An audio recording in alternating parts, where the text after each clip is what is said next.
Blog Talk Radio.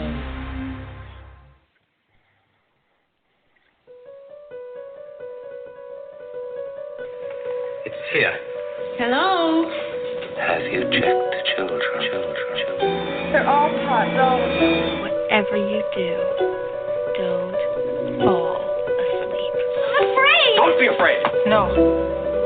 Be afraid. Be very afraid. Gingy. Pain has a face. Allow me to show it to you. Gentlemen, I am pain. I met this 6-year-old child with this blank, pale, emotionless face. The blackest eyes. The devil's eyes. Have you checked the children? Have you checked the children? Hi, I'm Chucky. Wanna play? I think he's in trouble. Julie, this guy, if he can't take a joke, he stinks. When there's no more room in hell, the dead will walk here. Look, there's a flesh wound.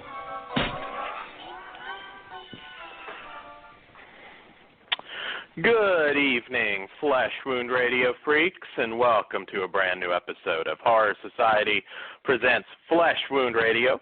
I am Daniel Shine, joined once again by Todd Loya. Todd, how goes it? Interesting week, but I'm here. I had an interesting week, too, as you saw, but what did you do this week? Well, I mean, for the good, my baby, my son is home, so Yes. I hang out with him. In between that and the last show, I got rear-ended, and my car was in the shop. I just picked it up and got back in time to do the show. Rear-ended? What happened to your car? It wasn't really bad. Like that one went over your head. That was an anal joke, but... Oh, Jesus Christ. I can't believe anal joke, Todd. Again, I just got home. We have to filthy minds here, Todd. You got to get those right away. I know. Don't no-sell my jokes, goddammit. You Hogan I can't believe I missed that. I cannot believe I missed that. And then I was at a wedding on Saturday, and I took one of the, well, it was forced upon me, one of the centerpieces home, not thinking and dumping out all the water. It spilled all over my phone.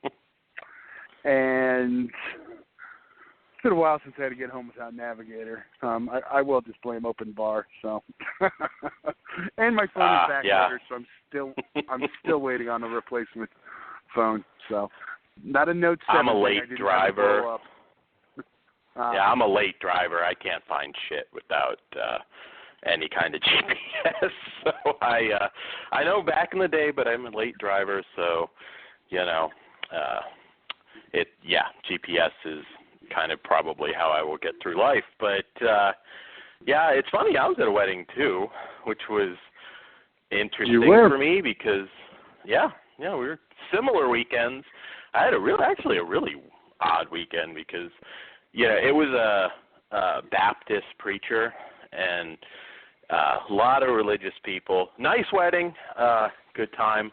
But I definitely stick out like a sore thumb in a church. Had to dress up for it, which I never liked doing, and it was interesting. My brother did smuggle in a flask of whiskey though, so it passed the time. But I actually though that wasn't the interesting part of my week because nobody gives a fuck about that. But I had a real life horror. Or potentially real-life horror situation because somebody, I don't know if I want to say tried to break into my house, but I was woken up at like 4 or something, heard a really fucking odd noise, and of course being me, I hadn't been asleep all that long, and then the second time I heard it was like a wailing, almost like somebody wailing and then making a high-pitched squeal. But you could tell it was a human, because it's happening right outside my wall. So I'm like, fuck. And I go to the door, and there's a fucking dude there. just standing there. And of course I flipped out, threatened to shoot through the wall, which was an empty threat. It won't be empty anymore, but apparently we're just guessing the cops that came who weren't fucking around because they heard something and they had their guns drawn and didn't find anybody, but apparently there's a local homeless retarded person who wanders onto personal property, because if it was somebody trying to break in, they were really not doing a good job making these weird-ass noises. So yes. It's a double, though. If I had had the gun, I might have just killed some poor retarded person by shooting through the glass. But yeah, freaky. But now security stuff's going in. So yeah, that was my real-life horror scenario.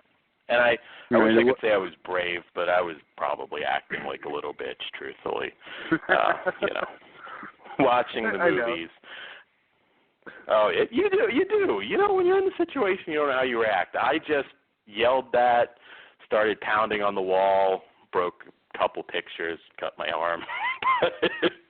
That's how I reacted. I wish I could have said I just kicked the door in and beat the shit out of him, but, But, yes, I had a, From now on, that's the way you tell the story, right? Absolutely. You got to make it sound badass, So, I was naked at the time, though, too, so, it could have been a rapist. You never know. I am a sexy beast, so you never know. Okay, well, Dan's raping homeless retards. And that's an opening to his show. Not me. I wasn't going to do the raping. I'm saying I was in bed. I didn't have clothes on. They may have been trying to rape me. It could have been sinister. It may not have just been some drunk or, homeless retard. So you never know, Todd. It could have been a rapist. Yeah, you were hoping, we know. There you go. I wish it were Anne Heche. I don't know if younger people may not get that reference, but naked, drugged out Anne Heche. She did that back in the day. But anyways, on to the show. God, it's 2 minutes in and we're already making rape jokes. That's sad. But we do have some news that I wanted to throw out. One kind of caught me off guard, and I probably just wasn't paying close attention. But this Tuesday, a remake of the, I want to say 1974, could be wrong on the year, but I'm pretty sure it's 74, the erotic vampire classic Vampires with the Y, has been remade, and it is coming out on DVD this Tuesday through Artsploitation, a company I like quite a bit for their horror releases. And Carolyn Monroe's in it, actually. I posted the Red Band trailer on our Flesh Wound Radio Facebook page, and it looks really good. I'm sure we'll probably do a review of it at some point. So, that one kind of came out of nowhere. I think I heard that they were remaking it, but much like the Cannibal Holocaust remake or some of these other remakes, I think you hear about it, and, at some point you assume it just didn't happen, but that one is coming your way. Not so much news, but I wanted to throw this out there because there's a couple of pretty significant price drops on some Blu-rays. Again, as you're listening to this, so if you're listening to this a week from now, may not be the case, but the House of Wax, the original House of Wax with Vincent Price, the 3D Blu-ray, 2D also, is $7.99 right now, which on Amazon, I should say, and I can't say I've ever seen too many 3D Blu-rays that are that cheap. So, if you don't have that one and want to jump on it, because that one at certain points was like $30 plus for a long time. So that was a significantly good deal. You have that, I take it, Todd, because I know you're a big 3D guy. Yeah, of course. I want to say also, not as good, because I saw that one too, I want to say Dial M for Murder is right around the $11.99 one, which is pretty good too. Oh, okay. Yeah, there've been a lot of. Yeah, there've been a lot of. It's $10.25 on Amazon. Well, no, it's $10.25 through Amazon, so that's damn good too. Yeah, that's even better. Yeah, there's been a lot of price drops. Not so much news for you guys today, more price drops, but stuff you may want to jump on. The Hammer Horror collection, which Todd informed me, the 8th film, I should say, is back up on Amazon and is currently $30, which isn't too bad. That's, like I said, that's a set that I kind of suspected was going to go down. So it is 50% off right now, and also the ones I did grab already, although Frankenstein was back ordered. Frankenstein and Wolfman sets are only $20 each. Yeah. I can just they actually have them at Best Buy that, now. I don't know if you've seen them there, but they're. I did hear that. They're $22, but they will price match Amazon. So I know the big announcement for me, December 6th, Kino's putting out a double feature of Porky's 2 and Porky's Revenge. So. Yes.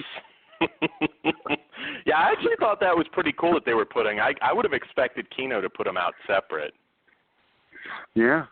Hey. Maybe I'll just. You know what? I'm booking on the fly. I don't care. We might be able to start throwing some sex comedies in After Dark too. You could. There's a decent amount of nudity in those. So hey, it fits Flesh Wound After Dark. Todd just really wants to get his Porky's fix. So yeah, we'll do that because I'll probably be grabbing those. And another one that just dropped.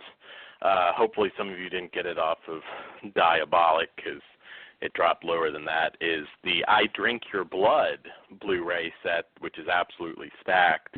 It comes with an actual needle, which I think is interesting. It seems like there could be some legal issues. Here's the thing with that. You're not guaranteed to get it if you get it through Amazon. Because I pre-ordered. Oh, is that true? Yeah, I pre-ordered, what was the last one? Pieces, the day it went up, and I didn't get the puzzle. It was just a crapshoot on who got the puzzles. The only people that were guaranteed were the Diabolic pre-orders, because everyone they got the puzzle. And the rest were just kind of, you kind of rolled the dice. Okay. Well, there you go. I guess, maybe probably around $5 or so more, $5-6. But if you absolutely want the needle, yeah, I got an infant now, so I don't really need the needle. That's probably a good idea. Yeah, I think I'll gamble on Amazon.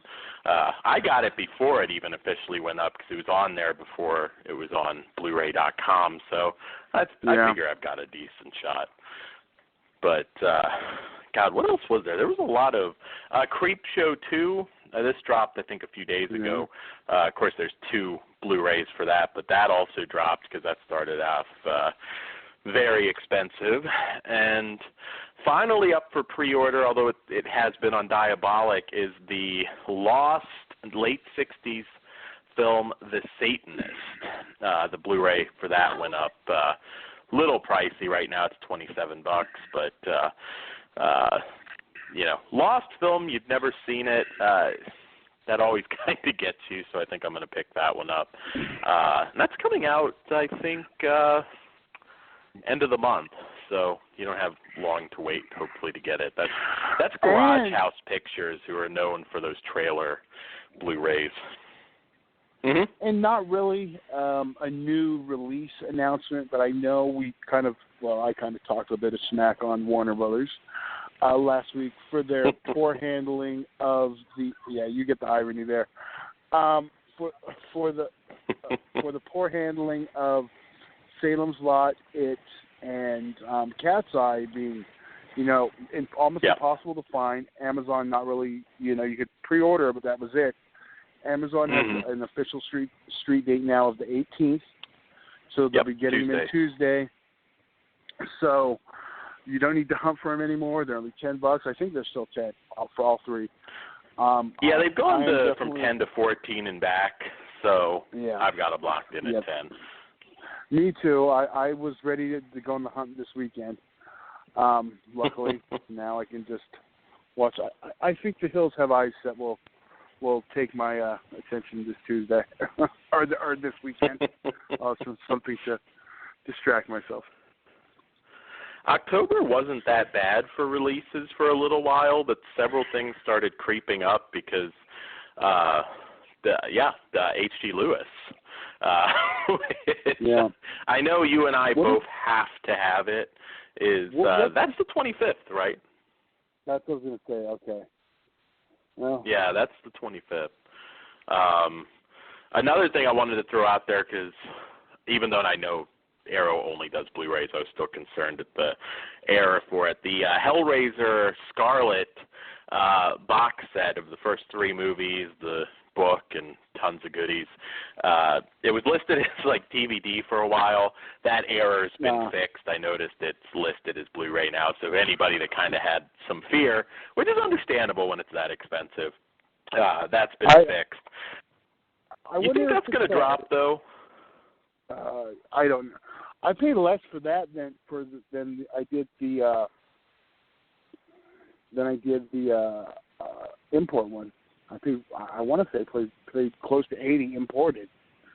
So I'm hoping it drops. That's what I was thinking. I was thinking $79.99, somewhere around there, which is well worth it. I mean, because there is a 200-page book, and and you figure $25 roughly a movie, being generous for Arrows, so it's worth it. I'm a Hellraiser fan, so they got me by the balls. I didn't get the import, so. Did we talk about the Dawn of the Dead Italian Blu-ray? I don't think we did on the show. But you have heard about something about that. Chris said something about it, and now I can't remember. Well, there's a couple different sets coming out. One that has the 4K, and one that doesn't have the 4K.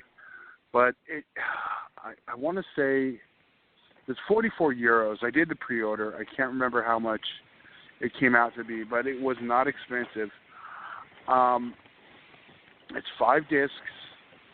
It's I wish I had all the specs in front of me. It's got all 3 cuts. I mean, the main thing is that Argento cut's been remastered in 4K, and there's a whole, they've got the widescreen version, the open map version, the theatrical cut, the director's cut, or the extended cut, whatever they call it now, and a couple discs of extras, 1 disc exclusive to the set, but I'm looking forward to it. I mean, at the very least, the Argento cut in full HD. Maybe one day when I upgrade 4K.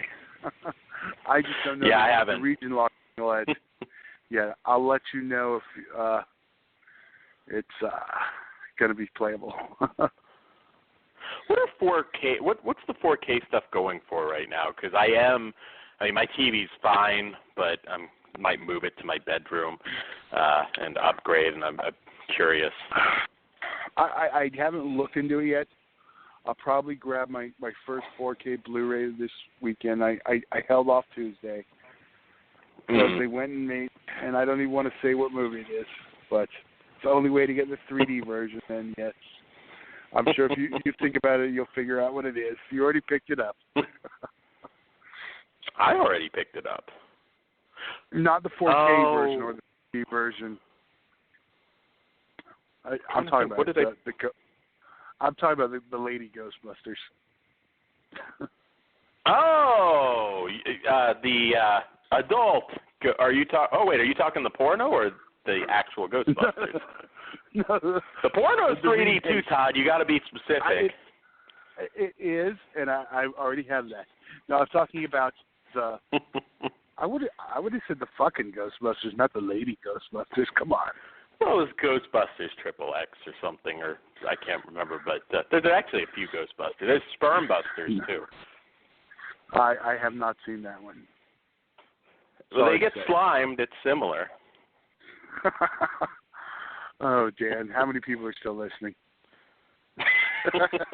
Only if you're a degenerate fiend, I'm afraid. But yeah, I got the non-porn one this week too. So I haven't watched it yet. I've been meaning to watch it extended.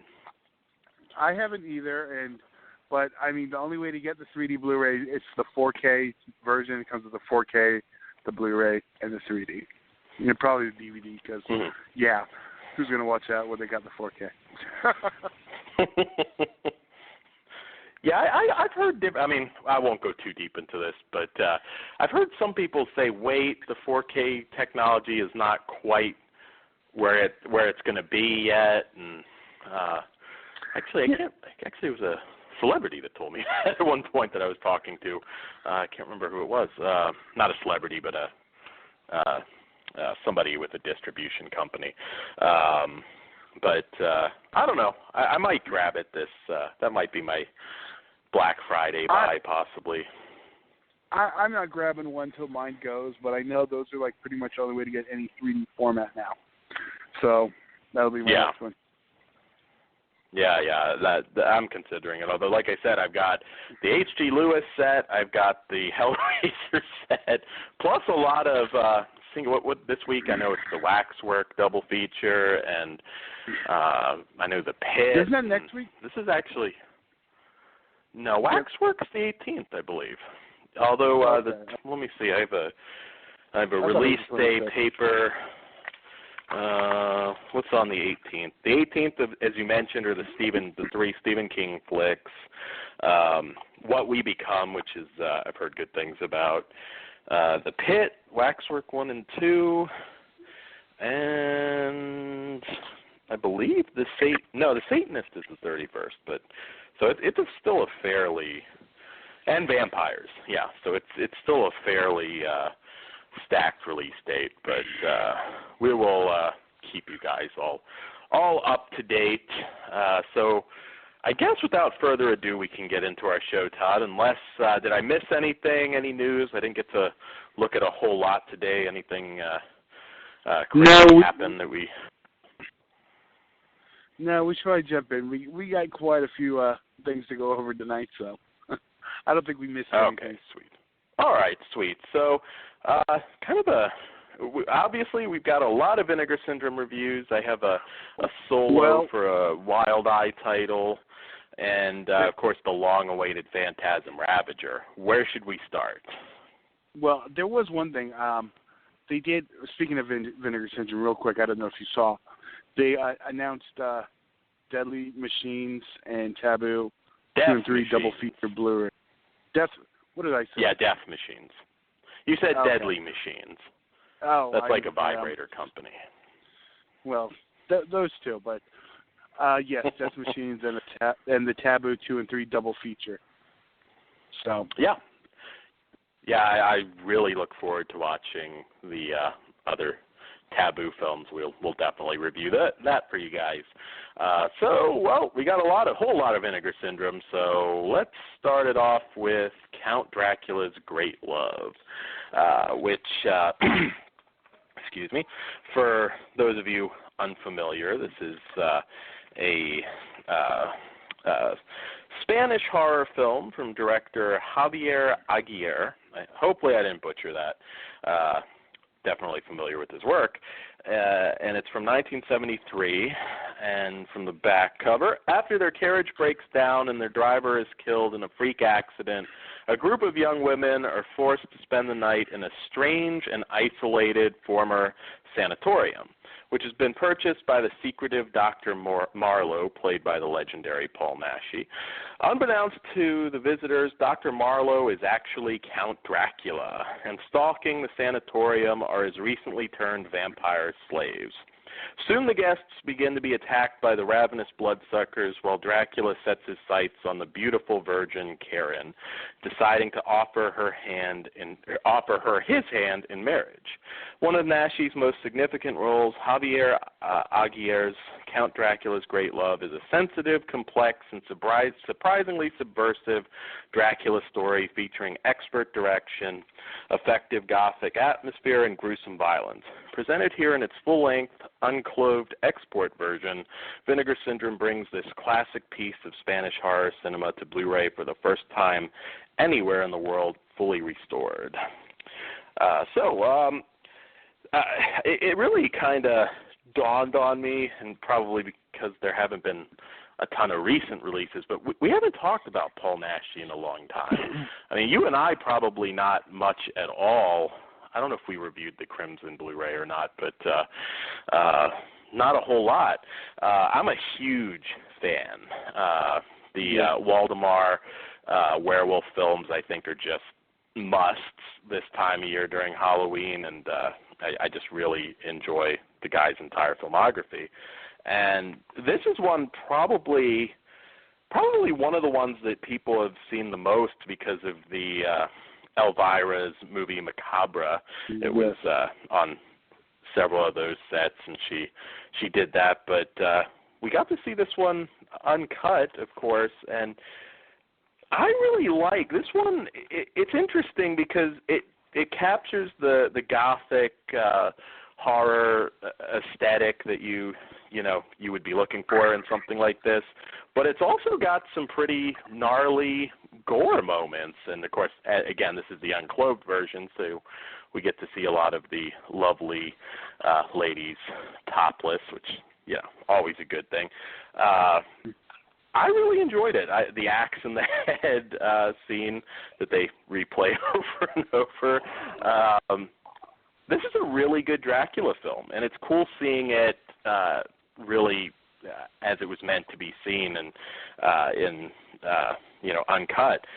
What do you think, Todd? I mean, are you a big Naschy fan? And where does this one rank for you? I definitely think it's one of the better ones. I agree. The werewolf ones are probably some of my favorites. But this one is, I want to say it's my first time actually seeing the unclothed version, so it was actually a nice little surprise. I mean, I knew that's what we were getting, but I'm definitely a fan of it and him in general and this film. If this was your first one in his filmography, I say it's a good start. Not his best, but a very good start. You get a good sampling. No, I definitely agree. And the director, who also directed one of my personal favorites the same year, actually, I believe, Hunchback of the Morgue. I actually have the poster. I'm looking at it right now in my library. So that's that's one I would love to see Vinegar Syndrome get. I'm a big fan of that film. And I mean, he was really good because he's not your typical Dracula in terms of his look. There's even a funny kind of reference in the film, one of the actresses kind of pointing out that he's a little heavier, not your traditional he's definitely not going to be playing Dracula in a Twilight movie, doesn't quite have the, male model build, but he plays it quite well. He's very sympathetic, fierce when it comes down to it. I always say, as much as I love the Universal monster films, I probably revisit his Waldemar werewolf films more often than even the Universal ones. That's how highly I think of those films. And so this one, I really enjoyed some of the different things that they do.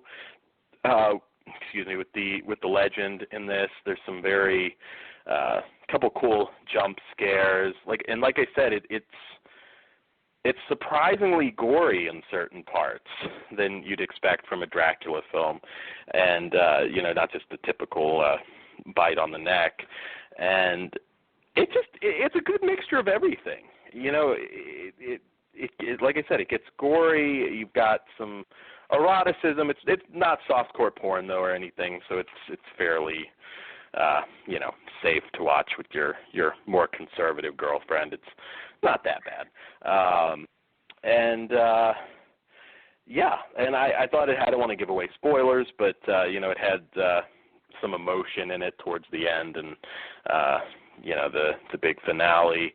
I really liked the no reflection in the mirror scene while he was having sex with Karen. I thought that was a pretty cool shot in this one. Because, again, I haven't watched it in so long, and it's always, lately it's been, when I have, it's the Elvira version. So it is very cool to see this again.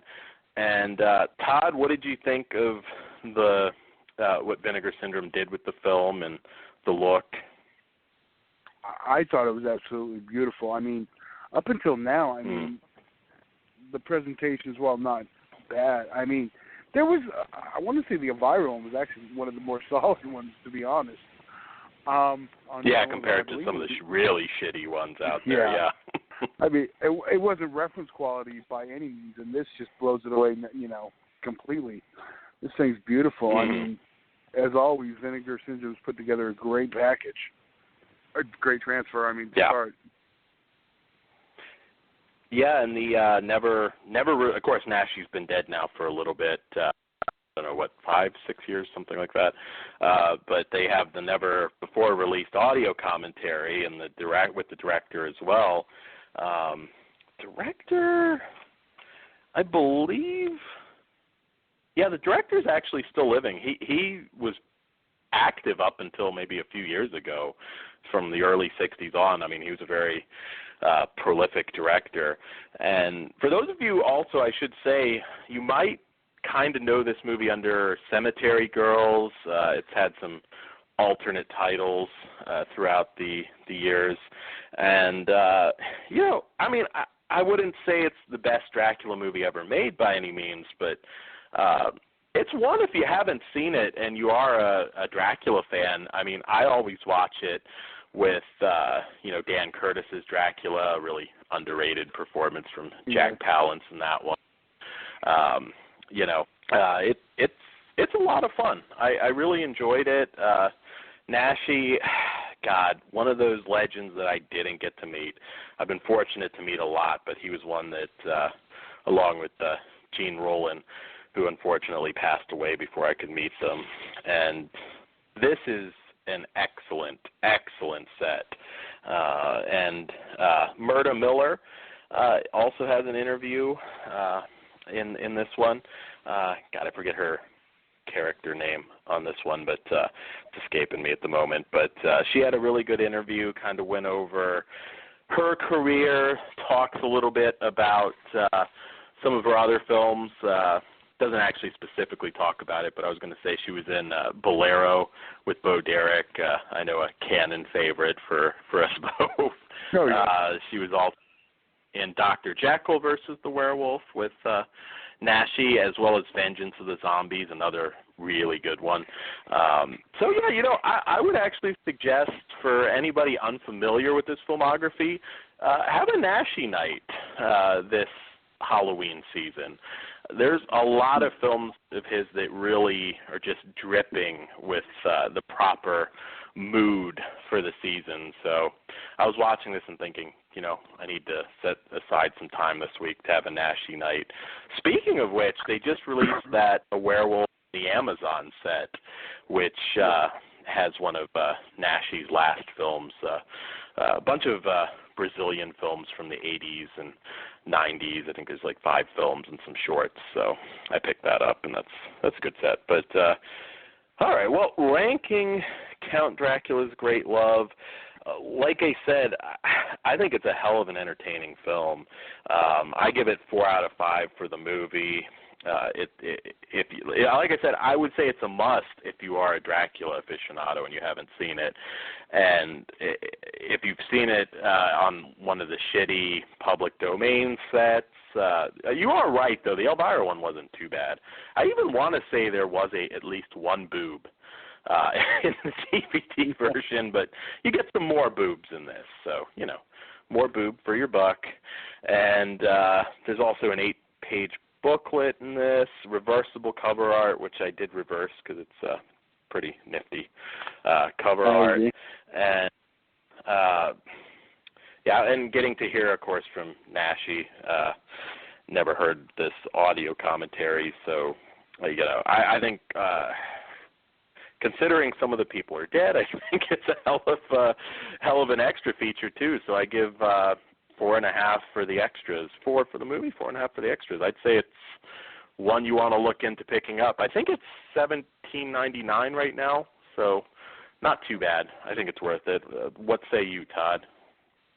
I'm pretty much on par, pretty much dead on. Movie's a 4, and 4.5 for the extras. Transfer's a 5. I mean, just overall package, I give it 4.5.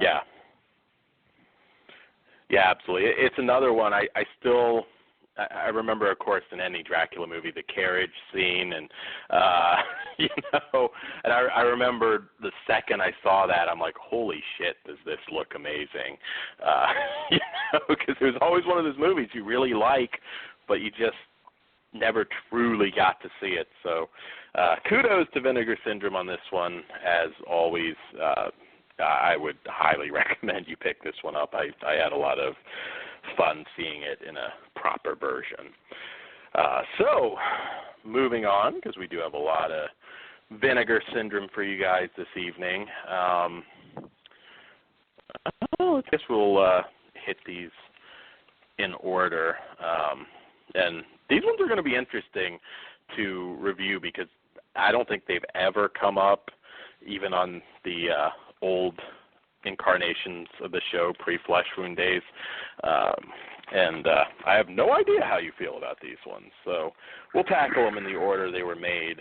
And the first one is Horror House on Highway 5, Blu-ray, I should say, from director Richard Casey, and from 1985, although this one was shot over several years, so I think it started sometime around 78, they said in the extras. Yes. So from the back cover, I know there's a lot to talk about this one. Listen to this synopsis and you'll kind of understand. A mysterious killer wearing a Nixon mask terrorizes and murders a young couple. A professor assigns his students a project investigating the strange events connected to a possibly dead Nazi scientist, Dr. Frederick Bartholomew. The doctor's assistant kidnaps students, holding them hostage and torturing them. Meanwhile, Richard Nixon stalks the night. One of the most confusing and compelling homemade horror films ever made. Future music video director Richard Casey's debut feature film, shot over years on nights and weekends, is a delirious collage of oddball gore, ludicrous plot twists, and a general milieu of weirdness unlike anything else in cinema history. Newly restored, yada, yada, yada. First time on Blu-ray anywhere in the world. Todd, I will let you go first because this it's just as weird as the synopsis suggests. Yeah. What do you think about this one? I'm going to tell you like this before I jump into my thoughts. This has been like one of those, even though I've had 3 DVDs of it, this has been like one I never expected to actually be able to see anything on. Because every DVD has been from a horribly worn out VHS tape from like Jeff Films or other shitty bootleg companies who don't know what the hell they're doing. And jizzed on the negative. Yeah, jizzed on the tape. Negative. They don't even know how that is. So actually, I mean, I've seen it before, but I've never actually, because they were always horrible and dark. And Yeah. Even the tape, when it looked good. But, so I've seen it a few times, and I never really, saw it till the Vinegar Syndrome disc, because you can actually see what the hell's going on. It is one of those, you have to be a fan of bad film, I guess. So it's not even that it's bad. It's just when you shoot a movie over that length of time. Yeah, my favorite is when they swap out the girls. Yes. I don't want to give too much away, but it's just a batshit crazy. They couldn't make it this batshit crazy if they tried. Yeah. No, and we'll talk a little bit about the extras after, because I think it kind of shines a little bit of light on it. But, as odd as the film sounds, and, you could certainly call it a clusterfuck, it is still actually pretty entertaining. It's never boring. Doesn't make any fucking sense half the time, but at one point, there's this the Nazi scientists and the rocket technology, and then you got fucking Nixon running around. It's a surreal, plotless mess in many ways, but it's fun. The soundtrack, Jesus Christ, is this a random-ass soundtrack? But again, it kind of adds to the charm. This is one of those ones where, and I've worked on, a particular film for like over a year, and sometimes, even that long, sometimes you have some issues with, continuity or, things getting, having to be changed on the fly. But, even at times it actually manages to have a couple, suspenseful moments. Like I said, you may not know really what's going on, but, it has some cool, towards the finale in particular, some, stalk and chase scenes. And, I don't want to, you really can't even spoil it. Like I said, it's all like random scenes. And when you get to the extras, Richard Casey, who seems like a lot of fun, but you get the impression that this is a guy that started doing major drugs probably sometime in the 60s, and I think still is hitting the bong to this day. I suspect that there were a lot of drugs on set, and, when you mixed it all together, this is what you got. And surprisingly, watching it again, because you mentioned Jeff Films. I was trying to remember if this one was, I guess it was out through them. Always shitty. I don't know if it was Jeff Films that did Funeral Home. That was the last one I remember getting and being. That actually wasn't them. That one was so horrible they wouldn't even put it out. Yeah, I was. Oh God, when I got that, I was just like, "Fuck!" This really pisses me off. It was like a bad YouTube video, right? Oh yeah, probably a strong contender for the most atrocious release ever, but that's another show. But this is a good double with Runaway Nightmare. Although I think it's a better film, but another Vinegar Syndrome title that's quite strange and hard to truly place. But this one. I liked it. Like I said, if you're a cult movie fan, I would say you definitely have to see this one, because it is weird. It actually starts to get a little serious towards the end, which is kind of interesting to me.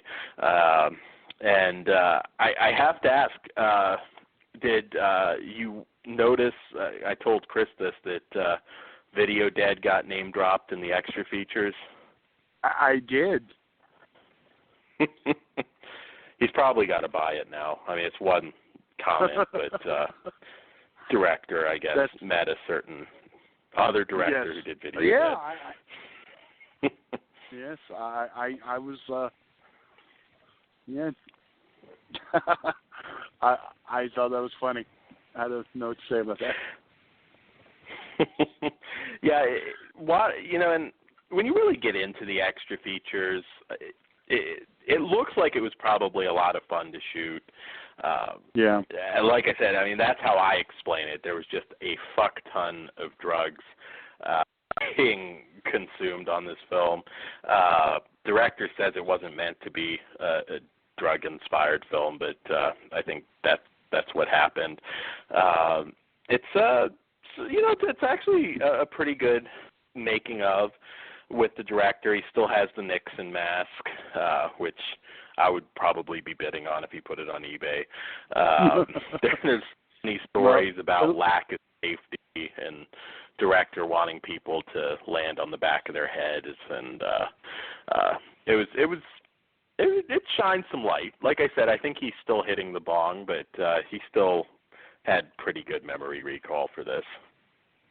Yeah. I agree with that. I want to say more, but it's more on the second feature. Because it kind of continues. Mm-hmm. Yeah, that one's interesting to talk about because it's not quite as similar to this as I was expecting, but yeah, I mean, there's a lot of good moments in this. Truthfully, I thought the rake gore sequence was pretty amusing. It's never one where you feel like looking at your watch or anything, even though you may not completely understand it. And they bill it as one of the weirder 80s horror movies that really started its life in the 70s. But it lives up to that. I mean, it is definitely one of the weirder ones, but weird does not mean crappy. It's one of those ones, if you're looking for a very straightforward plot, this one's not for you. It's all over the map, so you have to have a taste for the bizarre. Having said that, I mean, considering this is a very weird cult film, I still give this one 3.5. I mean, I was always really engaged with it. I hadn't watched it in forever because, as Todd said, it's just we've had such shitty versions of it. As always, Vinegar Syndrome delivers. It looks fantastic. Hell, they even threw the alternate full frame version of it on the disc, which is kind of cool that they did that. And the director's actually, I mean, he's a fairly prolific music video guy. He's done stuff for, I think, Black Sabbath, Blue Oyster Cult, and they have the Beach Party music video on this one, as well as the commentary track, the making of, which we were talking about here. It's pretty stacked for this film, and he gets a lot of the cast members back to talk about it, because a lot of these guys really, although on Hellbent there is a notable actor, but it's still working on some big stuff. I know. Yeah. I'm assuming, we'll get to him on the other one. Yeah, but 3.5 for the movie for me. On this one, I have to really give a 5 for the extras. I mean, I don't know what anybody else could expect. I mean, it's pretty extensive for this. I'm a 3 on the film, a little lower, but a 5, yes. And it's a quality over quantity thing. While it's not stacked to the gills like the new Thing release, it's all quality content. From the movie, I honestly expected nothing on. I did not expect any kind of participation, because with stuff like this, it's hard to track down anyone, and much less pretty much everyone. Yeah, there were some of the actresses, but overall, I was very, very impressed. I think some of them might still be buddies. Fortunately, they seem to be. I think you'll have a good time with this. Like I said, if you're a big fan of cult films, I mean, anything, not to say it's exactly like that, but, anything from Eraserhead to El Topo, or, anything like that. I mean, if you just like bizarre-ass films and you're not even a huge horror fan, you would still probably want to see this one because it's just so far out there. So yeah, check it out. Horror House on Highway 5. You can finally see it properly. And again, even if you're somebody that still says the DVD's enough, in this case, it is not. So you'll want to see this version. But yeah. I'm still mad, Todd. That fucking funeral home thing, I thought of it, and I remembered how pissed I was when I put that in. I just said, God, somebody needs to jerk me off. I think I spent $15 for that piece of shit. And I don't think it was Jeff Films, though. But it wasn't. I remember that whole debacle when it happened. Yes. I was like, I remember, even when I got it, I was looking at the cover, and I'm just like, oh, shit. Then I popped it in, and then I was really mad. So yeah. Funeral Home's one we still need, guys. I don't know if maybe Vinegar Syndrome could get it or somebody else, but that deserves more. Well, let's see here. Todd, shall we take our break? And that's always code for I should probably take a piss. So, you know. Yes, we don't have a long one, though, Dan, so hopefully it's a short trip. Well, I will only shake once then. All right, yes. You got 3.5. Well, since it's the Halloween season, I had to go with one of my favorites, March of the Pumpkins from Halloween 3. We'll be back in 3.5. Sweet.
And we are back. I haven't watched that one yet for Halloween. I did. I was actually back. I really just had to pee. I didn't need a Hot Pocket, so. Yeah, that's when I can not watch the entire Halloween franchise every year, but Halloween 3 I have to watch. It definitely is one of those that definitely has that feel of Halloween. My other one, I'll tell you when we get into our, I'd probably say our biggest review of the night later on. Okay. All right. Yeah. Yeah, well, definitely the one that's been anticipated for the last 17, 18 years. But we'll continue on with our two-parter, same filmmaker, Hellbent. Not to be confused. I know there's a newer, I think, gay slasher movie under this title, and that's not the one we're talking about here. But the 1988 Hellbent, also from director Richard Casey, and from the back cover. Casey's second feature is an ambitious and at times dreamlike Faustian story set in the rough underworld of LA's heavy metal and punk music scene. Lemmy is the frontman for an unsuccessful band who's willing to do anything to make it. After a chance meeting with Mr. Tanis, a music promoter, Lemmy is offered the deal of a lifetime. Fame for nothing more than his soul. The young singer doesn't believe in such things and accepts the offer, but quickly learns that this sleazy promoter has more in store for Lemmy than just the stardom he's dreamed of. Directed and photographed like a surreal documentary and co-starring David Marciano and Darcy Nichols, Hellbent is a blood-soaked document of the late 80s Los Angeles music scene as seen through the eyes of outcasts and derelicts.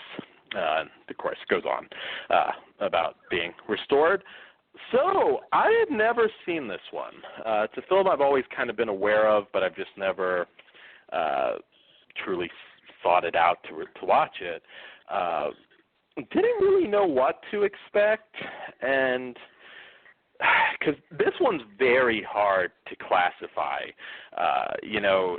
It's sort of a revenge movie at parts, a sort of surreal horror movie, a crime film, tragic romance, drama.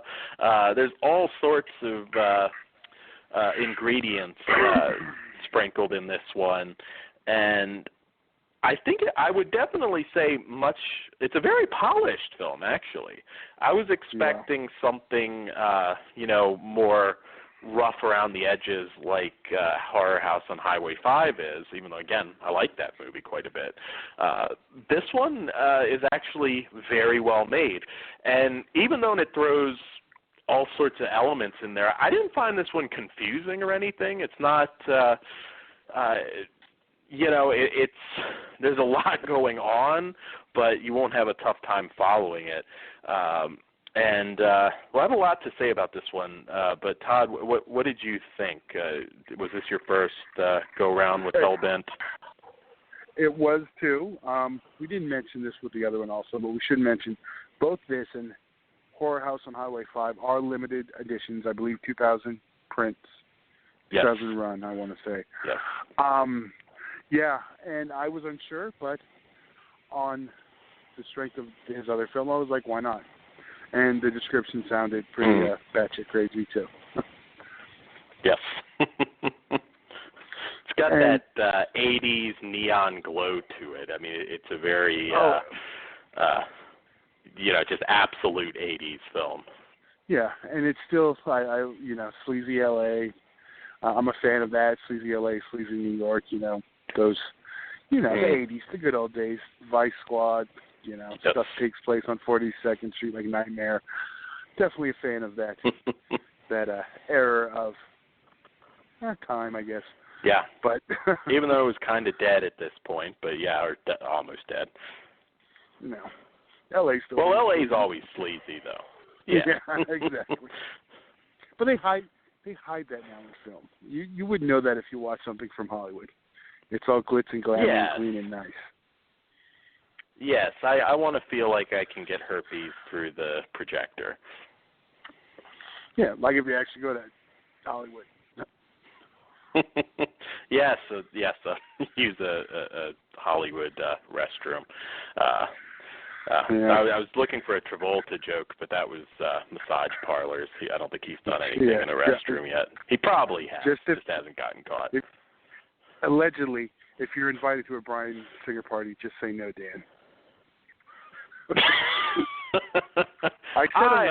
Todd, I'm not a slender dude. I'm bigger. I've got some hair on me, so I don't think I would fit in at the Bryan Singer party. Actually, that'd be a very easy game of Where's Waldo, Where's Dan. That would be pretty, particularly if I'm not wearing a shirt.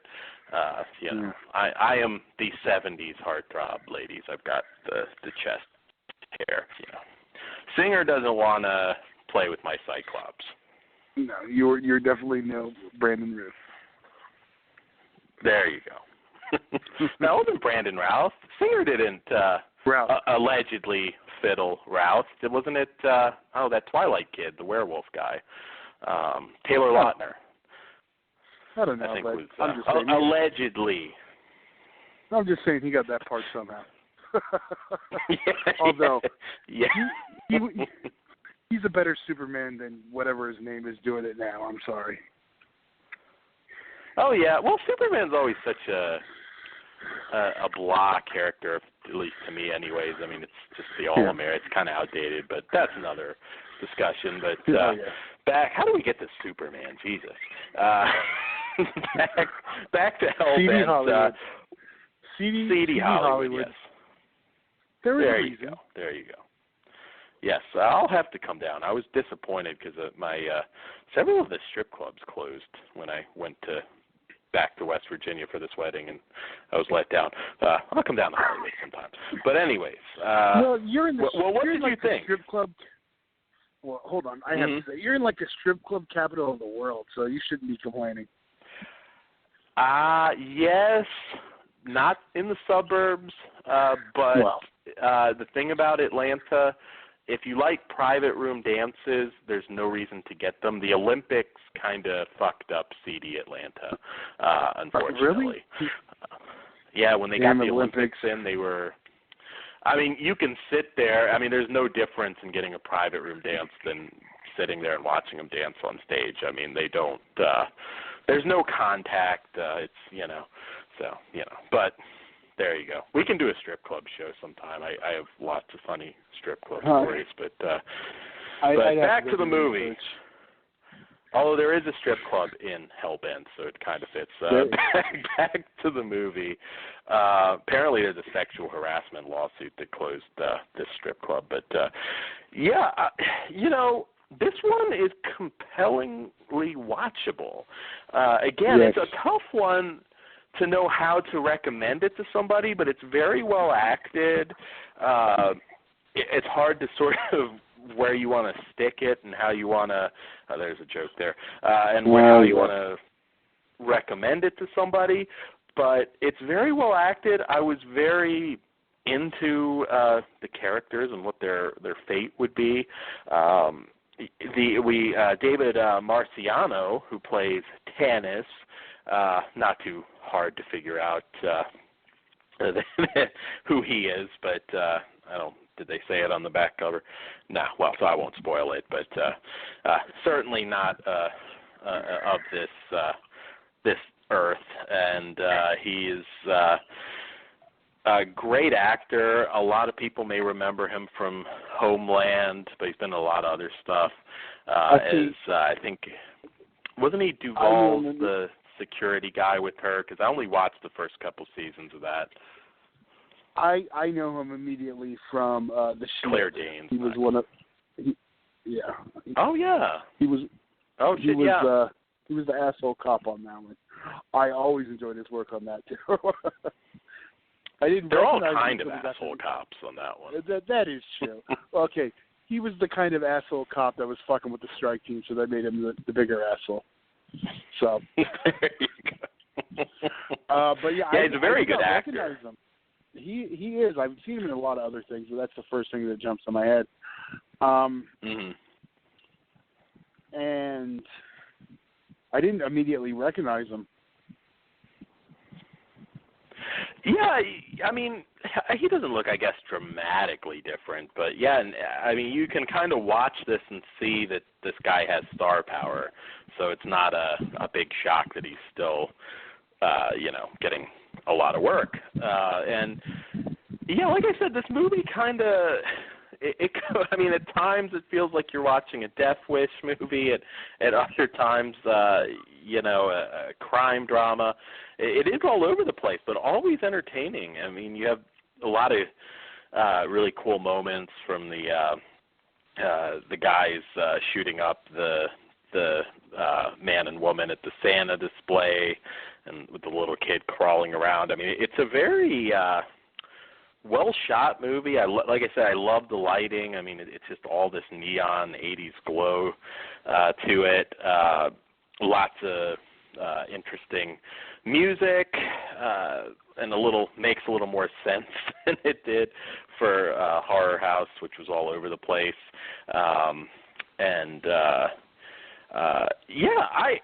This is one I kind of understand why it's somewhat lost, because it's definitely not your standard horror flick, but really watching this, I was kind of like, I wasn't really expecting much from this, and surprisingly enough, I had a really well-made movie. I mean, it's just trying to figure out how I recommend it to you, because it's... I would tell you about that. You posed that question earlier. I think the only people I would recommend it to is fans of Horror House on Highway 5. If you like that movie and like what the director does, you get to see him a little bit more polished and a different story. A lot more polished. And it has a similar feel, but you can see he's grown through years of music video shooting, I'm assuming. And it is, it may not be as batshit crazy as Horror House, but you can definitely feel it's got a similar out there tone, and it's very, I won't say it's also drug influenced, but or alcohol, but it could possibly. I think that's the person who likes that film and wants to see more from that director. That's your target audience with this one, because otherwise it is very hard to say, you're a horror guy, check out Hellbent. I feel if you're looking for a straight up horror film, you're going to be disappointed. I think that's towards the bottom of the list for what this is, but like I said, I was surprised how good it was. I really kind of expected, this is probably a very amateur film that's just not as good as Horror House, which is why, not a lot of people have heard of it. And then I watched it and I'm like, holy shit, this is actually really well made, really well acted for the most part, surprisingly competent. I guess if you were to take a quote from me, that's what I would say about this one. I mean, it's surprisingly competent, and it held my interest the entire time. I would also say if you're interested in the, LA music scene, late 80s, I mean, I think it could probably appeal to you as well. Just fans of it's a very 80s film. And I don't mean that in any derogatory way whatsoever. I mean, like I said, I really surprisingly liked it. However, I give this one a 3, because again, it's just it is a very niche title, I think, for a lot of people. But it is limited, and if you want something unique, it's certainly unique. And how many films have been made where the devil is into making a snuff film? So, there you go. That's probably the one part where it was getting a little more out there. But Todd, and extras. a little less on this one than Horror House, but nonetheless, you still get the commentary track and really good making up. And they got, surprisingly enough, David Marciano, which doesn't surprise me too much because, like I said, this is a movie I doubt he's embarrassed by because it's so well made. So, yeah, you can hear from him. He even mentioned he has the framed poster at his house. Yes. So yes, he did. So I was laughing at that. I'm like, the guy, I think, is proud of this one, and yeah, I would be too. I mean, shit, I don't know if this was a first movie or anything, but probably an early one, and it's a really good early film. I mean, the extras on this one. A little lower. I mean, I give it a 4, but it's still, I mean, what the hell else could you expect? So, 3 and 4. What say you, Todd? I'm on par. I hate when we're so dead on all the time. But, yeah, definitely a 3 for the film, an overall package 4. I don't think you could have added any more, but, and I really did like the extra feature. I definitely say it's worth getting. This was a great Vinegar Syndrome package this month, and I can't wait for next month. So hopefully we'll be doing that one next. I'm going to say that'll be late this month, maybe the last week of October, hopefully. So I'm looking forward to that one. Yeah, I was going to say we also have our full moon show, so we'll watch our Facebook page and we'll. I know. I think full moon, and I know more Vinegar Syndrome coming up. I'm hoping to have guests next week. I still got to set everything up. Hopefully you remember who I'm talking about. Maybe I do, maybe I don't, but we'll figure it out. I'll remind you this much. Next week is the big show, UEW's Hellbound. So. Oh, okay. Yes. Okay. I knew that was up here soon. So yeah. Well, whatever order, dates to be announced, but we've got full moon and a lot of other cool stuff coming up for you. I do have a solo because I mean we always do Flesh Wound After Dark Live. A solo before we get into the long-awaited Ravager. And my solo is for a film called Killersaurus, which is from Wild Eye Releasing, a UK horror film written and directed by Steve Lawson. And from the back cover, when a scientist runs out of funding for his life-saving medical research, he accepts an investment from a shadowy military organization to finish his work. But in return, he is forced to use his new technology to create the ultimate battlefield weapon, a full-size Tyrannosaurus Rex, who is ready to break free and start the ultimate battle with the human race. I popped this one in. Obviously, this is about as campy a title as you could possibly have. Not necessarily huge expectations. A lot of dinosaur-inspired films lately have, not totally delivered. So this one's kind of a good and bad situation. So I'll start with the good first. I thought the whole idea about the bioprinting, which I believe is there might actually be some science there. I thought that was interesting. The whole replacing body parts and everything. I thought it was an interesting. I mean, obviously anything like this you're going to compare to Jurassic Park and some Carnosaur here as well. Some of the sequels. The acting is very, very good. I was impressed. It didn't feel like you were watching, a micro-budget cast in a creature feature. There's been tons of recent examples. It is very well acted. You could have had some of these actors in a much bigger film.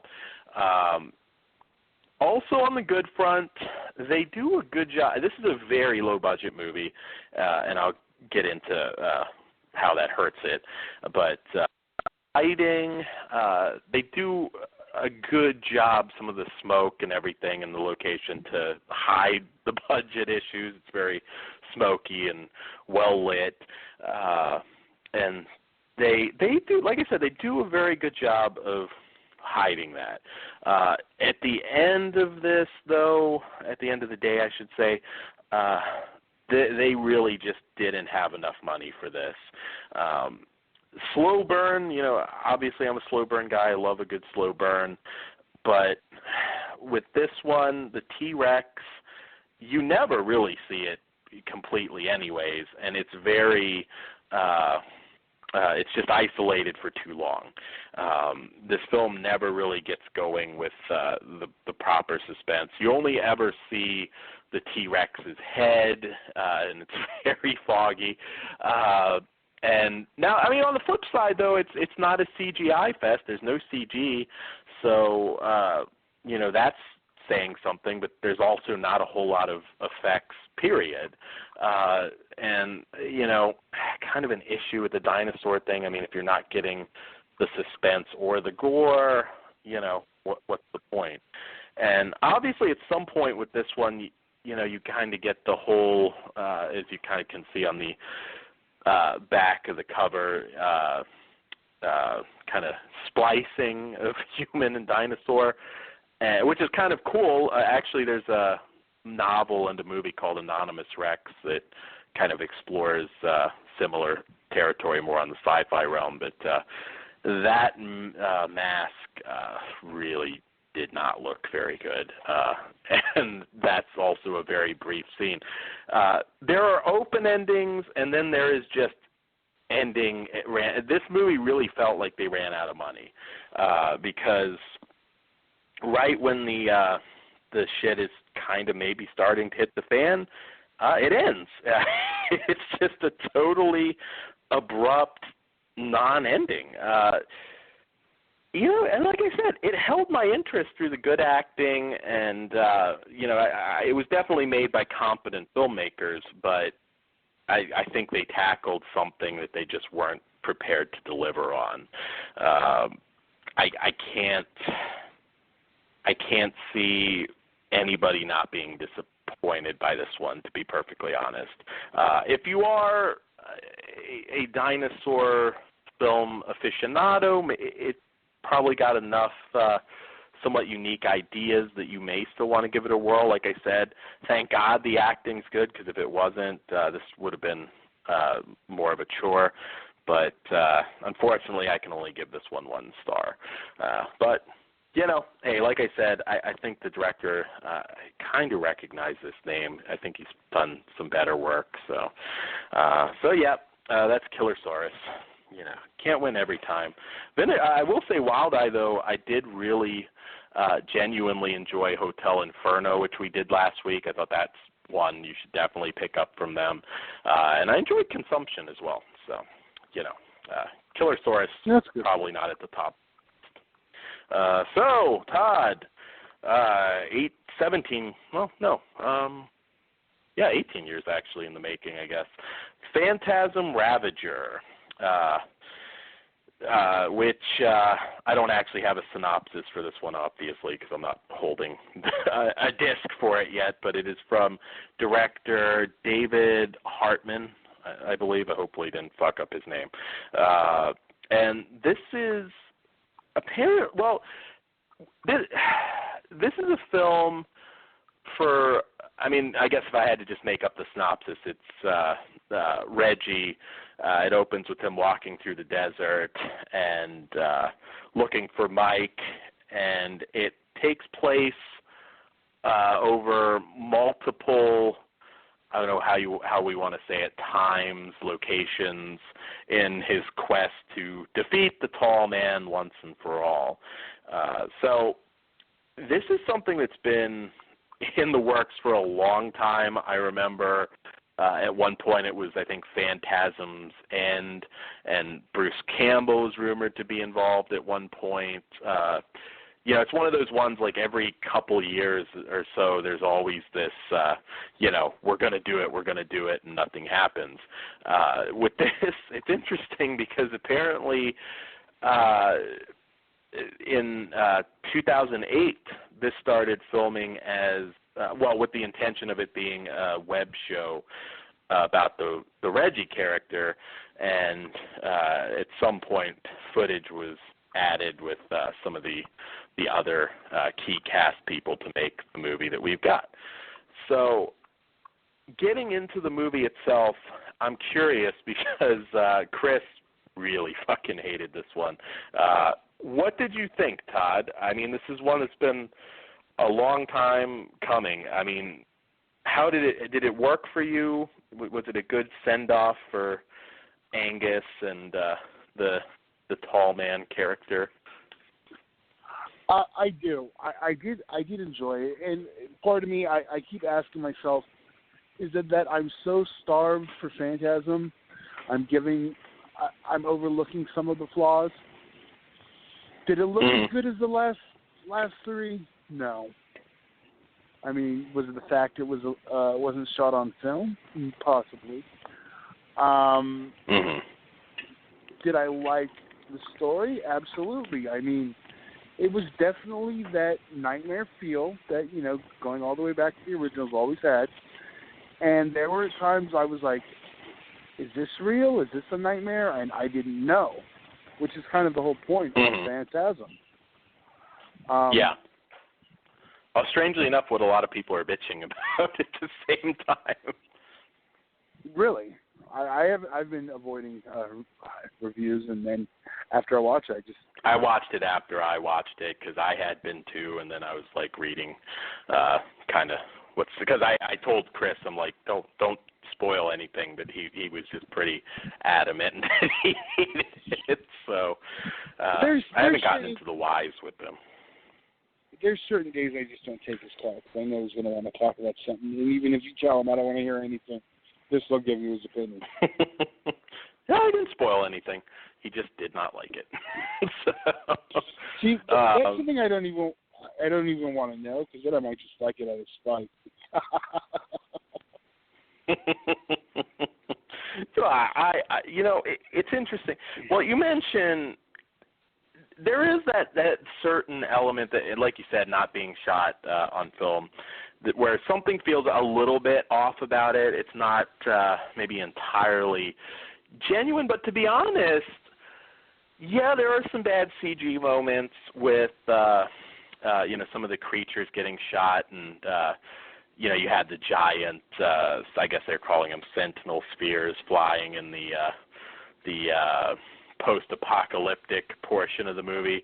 That didn't bother me too much. I mean, there were a few shots here that felt a little Sci-Fi Channel-like, but I kind of had a feeling from that first trailer that would be the case. It's not as bad as I was really expecting it to be perfectly honest.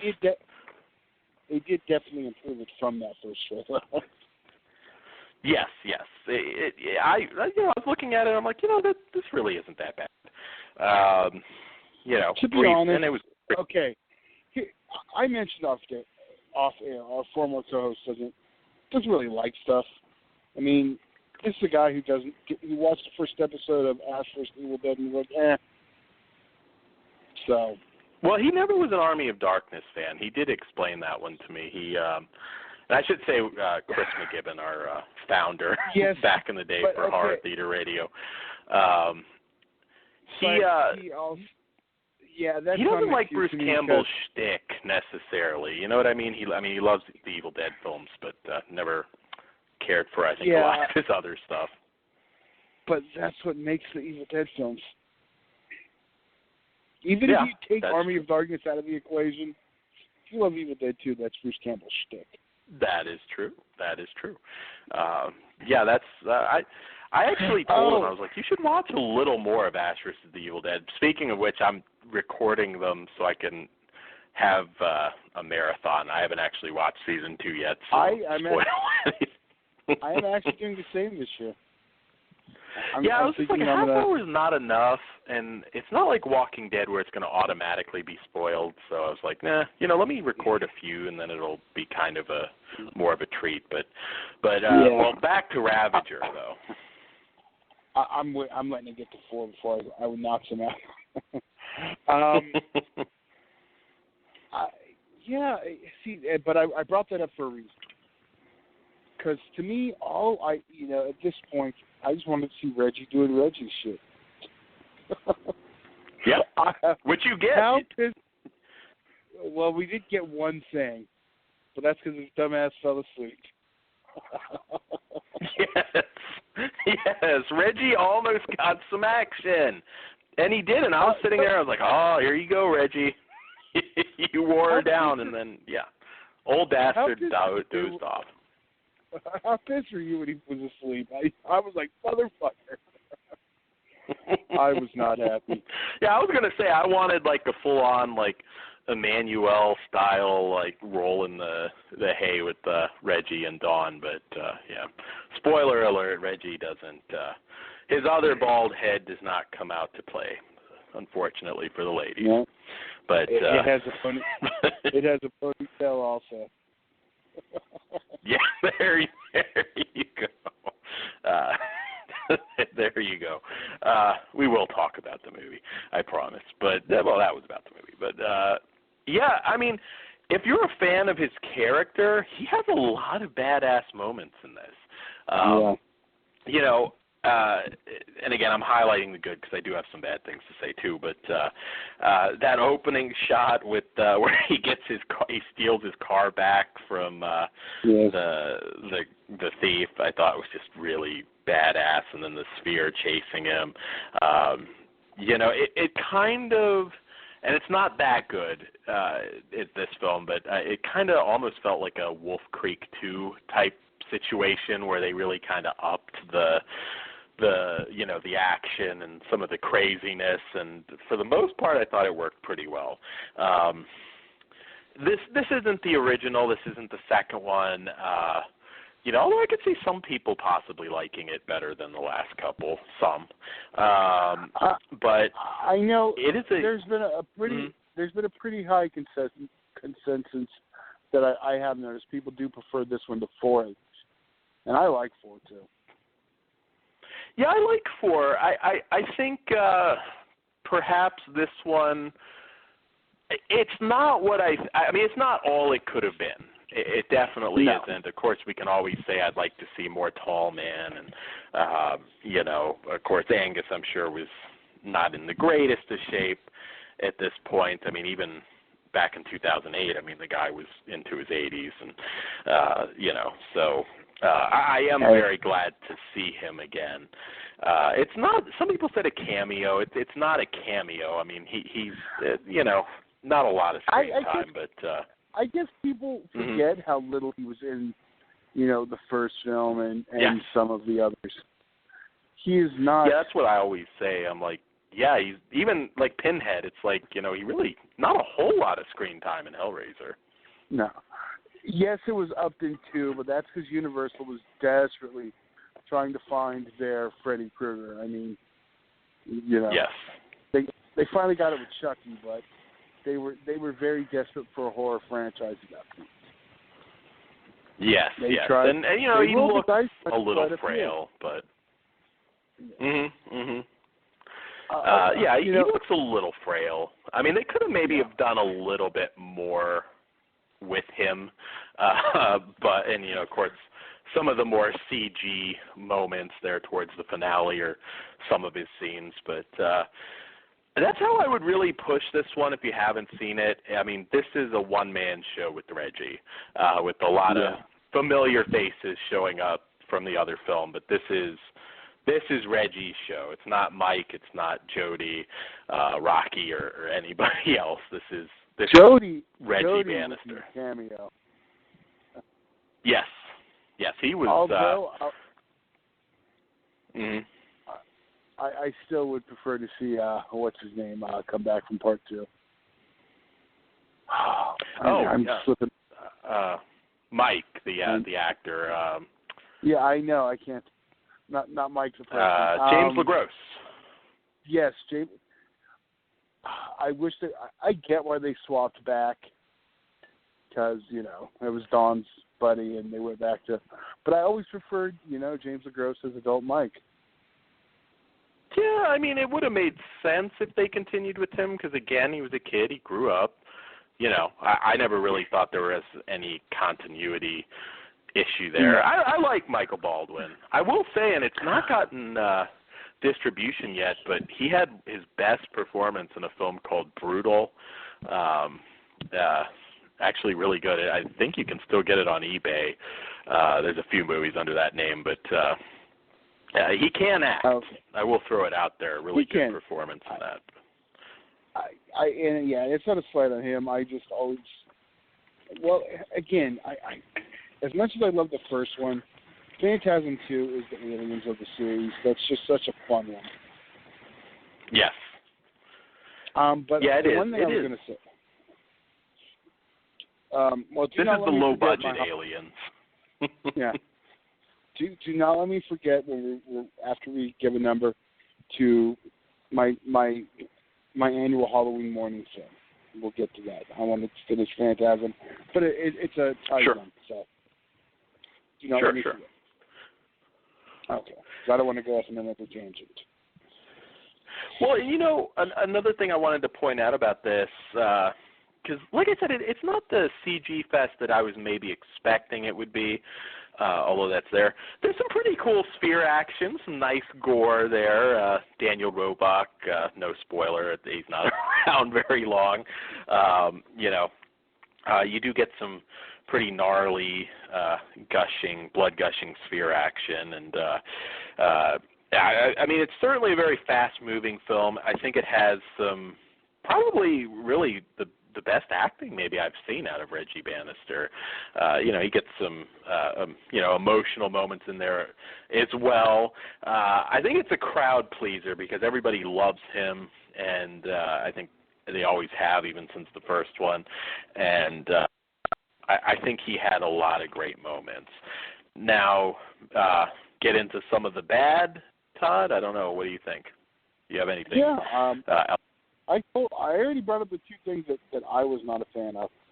The fact it wasn't shot on film, and which didn't even bother me too much. Some of the CG was not top notch.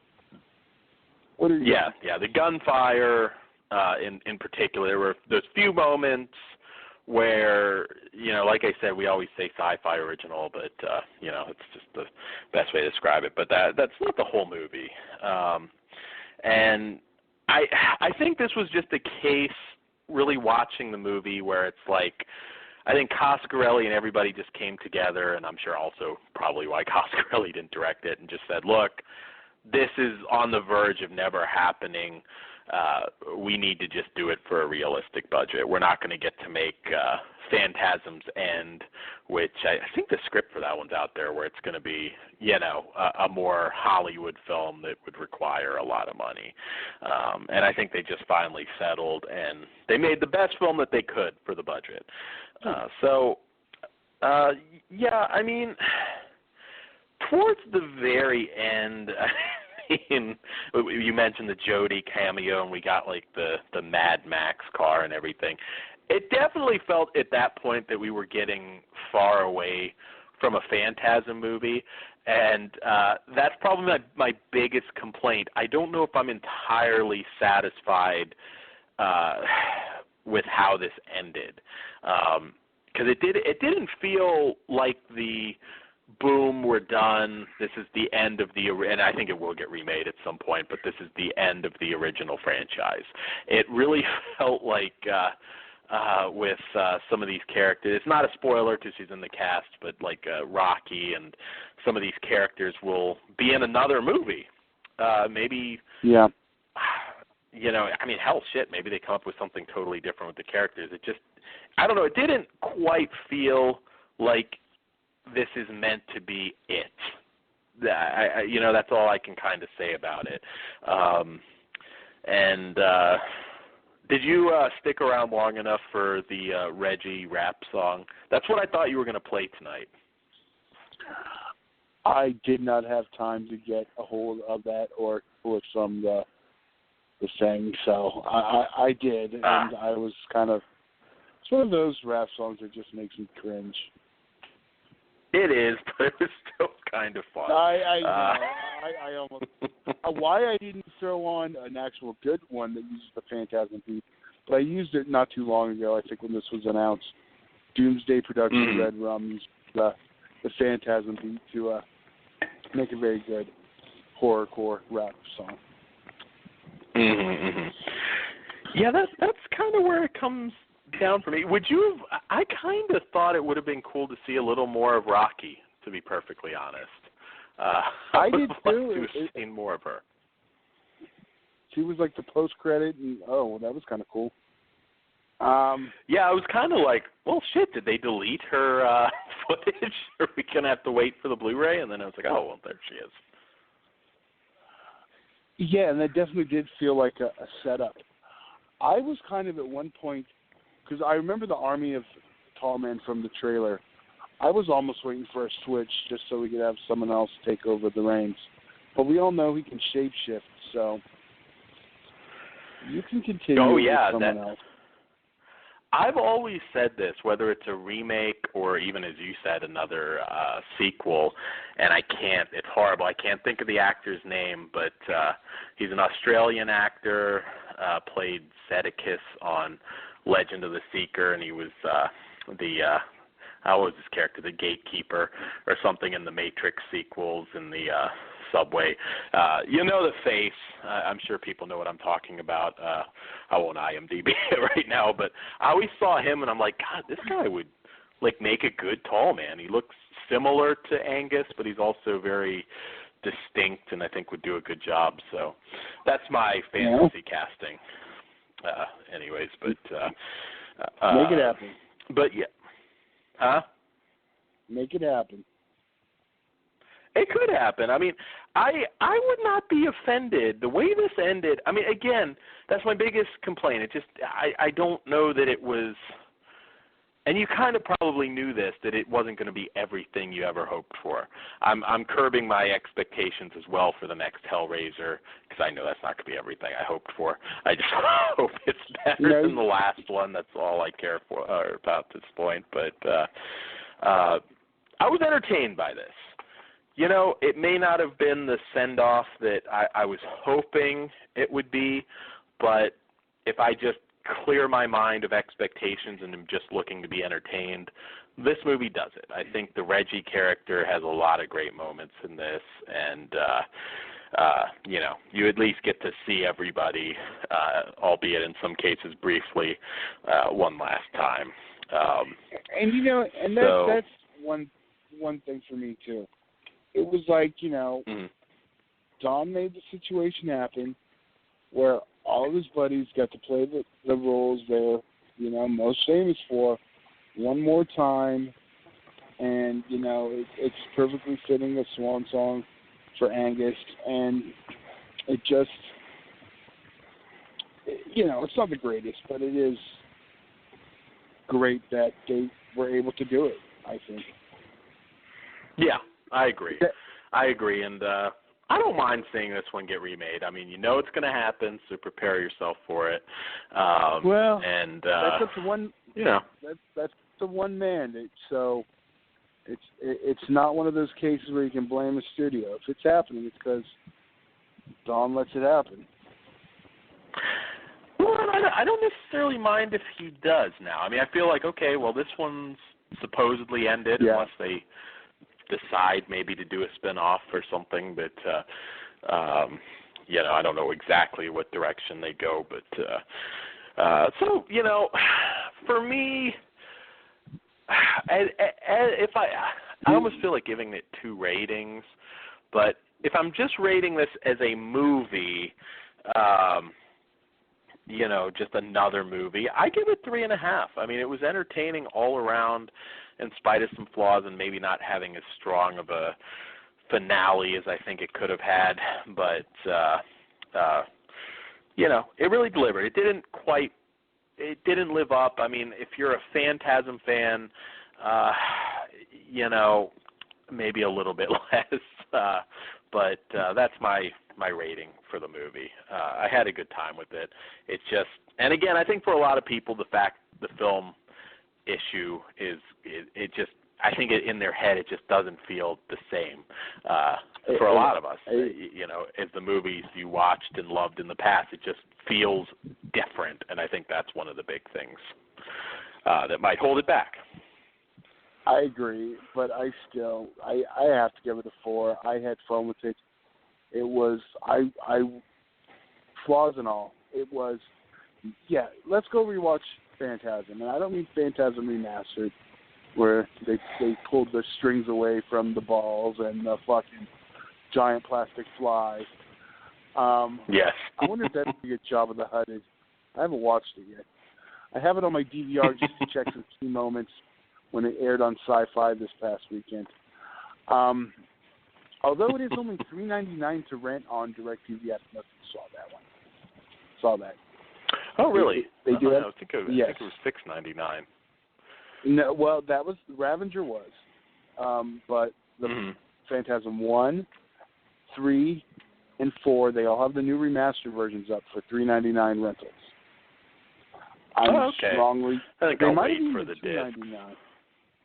That's my thing. I really want to watch the first one, and I got about 3 minutes in, and I saw blurred titty on the Sci-Fi version. I was like, oh, okay. The weird thing about that, Sci-Fi has nudity in some of their shows.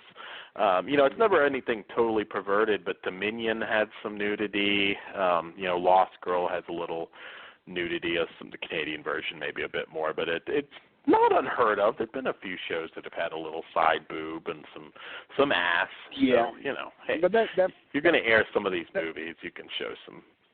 That first titty in Phantasm is like straight on titty. All in bright light, nipple well lit. So I get why that's a little bit blurred. but I definitely. And that's why the Sci-Fi version would lose a star. Yeah. But I mean, like I said, that film is not perfect. It shows its flaws of the time it was made too. A low-budget film of its era shows its flaws, still loved. This is a low-budget film of its era, and the flaws are just different than they were then. And I've often said, you, I, everybody else that, of course, neither one of us obviously saw Phantasm in the theater when it first came out or anything, but, growing up on VHS, you love those films. There were people at that point that thought some of these films were pieces of crap. Now there are younger fans that genuinely think that some of these, and we do too in some cases, but films like Sharknado, etc. And I know some people are groaning at this, but in 20, 30 years, a lot of those are going to be looked back upon as classic films. Like you said, it's a low-budget film for its era, and, we've grown, maybe some of us, to not care for a lot of those low-budget films of this era that are different from what we remember when we grew up. So, like I said, I liked it. I enjoyed it. It was fun. I knew it wasn't going to be everything I ever hoped for. Let's be realistic. I think when that trailer first came out, I had a bad feeling, and I'm at least happy to report that it's fun. And there you go. Hey, great moments for Reggie, and that's good enough. So, Todd, real quick. Speaking of titties. Well, real quick. You did. I'm sorry. I'm going to do it quick because I know we're running long. I knew we would. Real quick. Don Coscarelli. Oh, geez, now I'm tongue-tied. Don Coscarelli. Oh, I can't say it. Motherfucker. Coscarelli. There you go. Don Coscarelli. Thank you. I kept tongue-tying myself. First film. Every Halloween morning, I have to watch it and have my Count Chocula or Frankenberry. Fuck blueberries. I got some Frankenberry waiting for me after the show. I'm just mad we don't have Fruit Root or Fruity Yummy Mummy again this year, but that's a whole nother rant. Every year, I watch Don Coscarelli. Oh, my God. I watch Don's first film. Don. That's it. His first film. First name base. Kenny and Company. It's not a horror film, and if anyone has not seen it, I recommend it. It's it's young boy Michael Baldwin.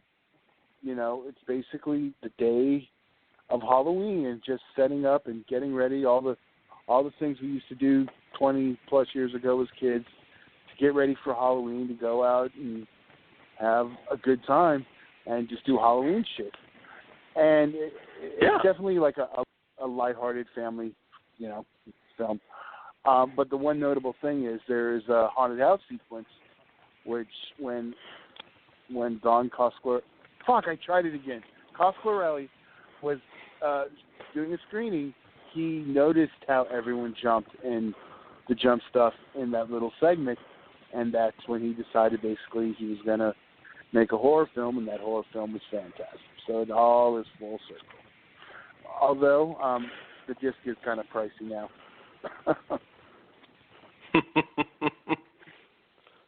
So you're saying basically it's BJ or Coscarelli's early work. Yes. So, but I definitely say if you have, it's my annual Halloween Day tradition. I have to watch that with my cereal in the morning and get ready for the day's events. I almost thought for a second you were going to say Beastmaster for some reason. Again, not that it would be a Halloween film, but when you said that, I was like, oh, you're going Beastmaster on me? Love Beastmaster, but I was going to say not necessarily for Halloween, but... That's the morning of my anniversary. Really? That could be true. I was like, just go with it, Dan. Come on. There you go. Well, maybe China and Silk, which we'll segue into. I know. Well, I mean, we may not be super overtime, but I know we're going to go into overtime a little bit, so we'll try and rate it before we go into the archives for our live listeners. So, Todd, I guess you have to play our intro and let people know. The following program is intended for mature audiences. Well, I jumped the gun on that, so I didn't mean to catch off there. Well, welcome to Flesh Wound After Dark. Dan doesn't like to talk over the intro, but we're going to anyway. So, why don't you tell them what we have for our first film? Our only film. So, our first film, I don't know, can people hear me over this, Todd? They can, but you sound like you're afraid of the music. Yeah, I was going to say, maybe people right now are like, is he going to play that the entire time? May not get it, but China and Silk, and I should... because, we don't do this necessarily every week, so this is the portion of the show where we review something that is XXX, although usually, it's something still plot-driven, as we've talked about a lot. This is a golden era XXX feature from Vinegar Syndrome called China and Silk from director Steve Scott. And, well, first I'll get into the synopsis. It does have one. It's not just fucking. So Lieutenant Harry Parker, played by Harry Reams, the legendary Harry Reams, has just landed the role of lead investigator in a major dope smuggling case. It seems that Lily Chang has been importing heroin hidden inside fortune cookies right under the nose of the law. Assigned to stake her out are two top undercover detectives played by Ginger Lynn and Herschel Savage. But when fellow detective Mike Shaw is killed by one of his hoods, Parker makes it his mission to put an end to her crime spree once and for all. Director Steve Scott's hardcore action thriller features an all-star cast, top production values, and a suspense-filled screenplay that will leave you guessing until the final twist. Never officially released on DVD, Vinegar Syndrome presents this forgotten hardcore classic, newly restored from the vault elements, and on Blu-ray for the first time. Okay, so, like I said, it has a plot. It's not, it's not just just a bunch of dick sucking. I mean, it's got a plot. In fact, it's funny and it's all too short, but I loved when it opened up in Cambodia in 1969, and that very brief moment where we get to see Harry Reams going Rambo. I thought that was pretty cool to see. Todd, what did you think of this one? I'll be honest, I had not seen this one before. I was intrigued in the plot. I'm watching this purely for the plot. Absolutely. But it was one of those, take out the hardcore fucking, and it's a good story. It's entertaining. I mean, I did laugh a few times at some of the melodrama love story between the partners and shit, though. Yes. This one is probably not as, intentionally or unintentionally hilarious as some of the recent ones we've done. It actually works pretty well as just a straight up porn film. Kind of couples friendly and. Mm-hmm. I'll be honest. While I enjoyed this, if I shouldn't say this, but because it is my favorite adult from them, I would have traded the Blu-ray of this for corporate assets in a heartbeat. Yes, Corporate Assets is a very special film. I did get the disc-only eBay for the sequel. I haven't watched it yet. That reminds me, I still have to do that. Guess you'll know what I'll be doing at the end of the show. This one, I guess I could probably say maybe it's a better overall porno, perhaps. Maybe not as funny, but like you said, it has actually a very good plot, and there's some twists and turns, and some very good production values. Watching this one again, I don't think we've reviewed anything with Kristara Barrington on the show before, although she did a lot of porn movies. I mean, she's not like a household name like Ginger Lynn or Nina Hartley or anybody like that. Although Nina Hartley, Vinegar Syndrome does have to put out some Nina Hartley stuff, but she was not the first notable Asian porn star. Of course, you got Mai Lin, but she was one of them, and it was cool seeing her again in this one. And you have a lot of great actors in this. Herschel Savage, we've talked about him before. I mean, that guy probably could have gone legit at any point. I mean, he's a very good actor. This one, again, this is from 1984, so you're still in that golden era. A lot of people kind of consider the golden era over in around 85 or so. So a lot of the Vinegar Syndrome's releases have been pre-85. VHS and Gonzo just killed the fucking porn industry as the golden age, when people could act. Yeah, absolutely. Although, I will say some of these more high-budget parody porns now, some of them are quite good. So, I mean, overall now porn is just porn. It's for a very specific purpose. Yeah. Most people don't even finish them in one sitting. But no there one, are some. No one's ever going to say Jenna Jameson was a good actress. I'm using her because she was the highest profile. Because she was not. Well, Jenna Jameson was not a very good porn star either. I would say she was a very average porn star. Yeah. I don't know how you feel about that. She was from that 90s era. It was all about the look and getting a big company like Vivid or Wicked behind you, and they pushed the shit out of you and made you the porn star. Yeah. I agree. She was not the best of her time. I rarely, when I am watching pornography, I don't go back and watch a lot of Jenna Jameson stuff, to be honest. I mean, she did do Bella. I can't remember if it was Belladonna Loves Jenna. Or, I have the Blu-ray, but the one where they worked together, that was probably one of her better scenes. But going back, I think she was very generic. She was.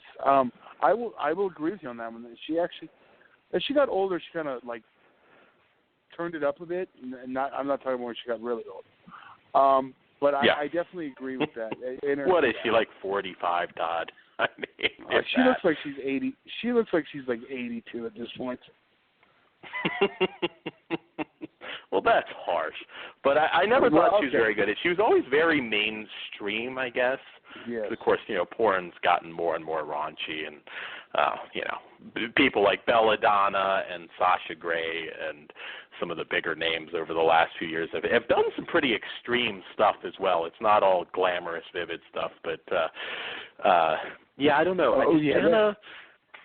I can't think of anything great that she ever did, really.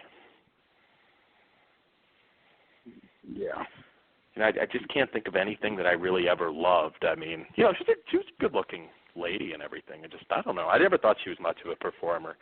But yeah, I mean, back to this one. And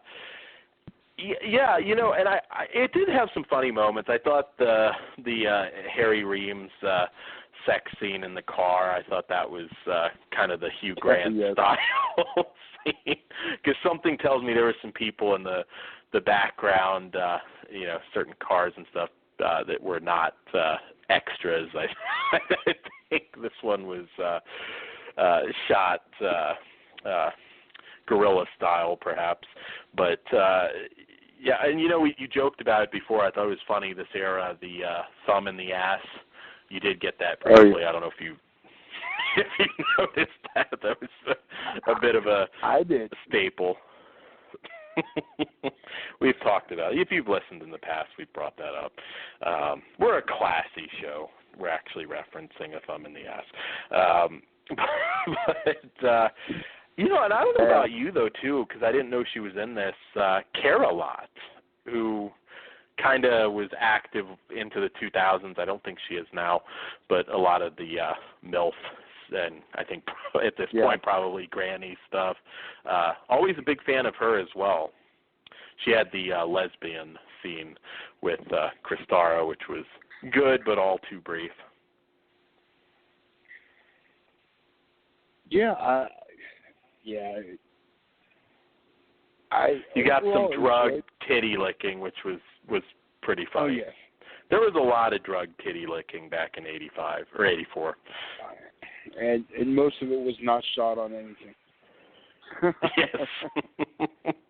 I was waiting for him to snort coke off of her ass, though. I did not get that. You got to watch RoboCop for that.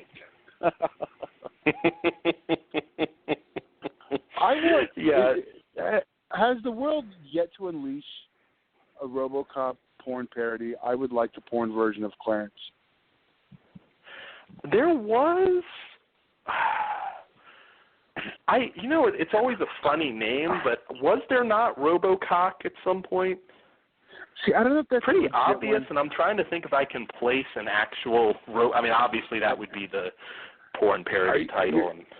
Are you sure you're not thinking of like the Super Brawl 3 cover? Could be. I'll have to see. I know there's got to be there's been Terminator. There've been a few Terminators. Oh, yes. I know there's been a RoboCop. Penetrator was the first one I do remember. Yes. It's very much a VHS transfer, but you can get that DVD fairly cheap. And there's a new one too. I don't know if it's 3D because I just ordered it, ironically enough, on eBay. But there is a Terminator XXX Blu-ray that's one of the higher budget parody titles. I think Hustler did it. I'm not sure. Okay, well, probably did. Real quick, we just hit our 90-second warning. So why don't we go ahead and rate this up? We're still going to talk about it, but we will rate it. Well, extras, I'm giving a 5 because the commentary track with Herschel and, I'm blanking on the guy's name. Bill Margold, ex-RCO co-founder. Fantastic. There's another commentary. It looks amazing. The porn, the porn itself, I'm giving, for porn standards, a 4 out of 5. It would be much higher if it were some of the humor of corporate assets, but we'll get into that more. That's just what we like. What say you, Todd, real quick? I'm a little lower because I go off the story less more than the porn on these. I'm a 3 on this one for the film. Overall package 5. And, just for the record, transfer's also a 5 also. Yeah. All right. So we apologize. We're going to go a little bit into overtime, but no, not too much. Back to it. I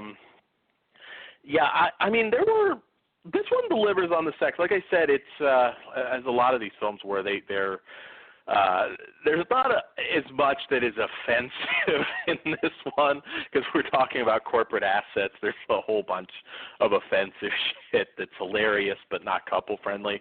I mean, this is a very well-made erotic film that, if your wife, girlfriend, whatever, probably won't be too offended by it. It's, you had the group sex scene and really hot lesbian scene that I just kind of wish went a little longer, but, what are you going to do? There is a lot of plot here. And Ginger looks fantastic, certainly at her peak here. I've met her several times. She is awesome. I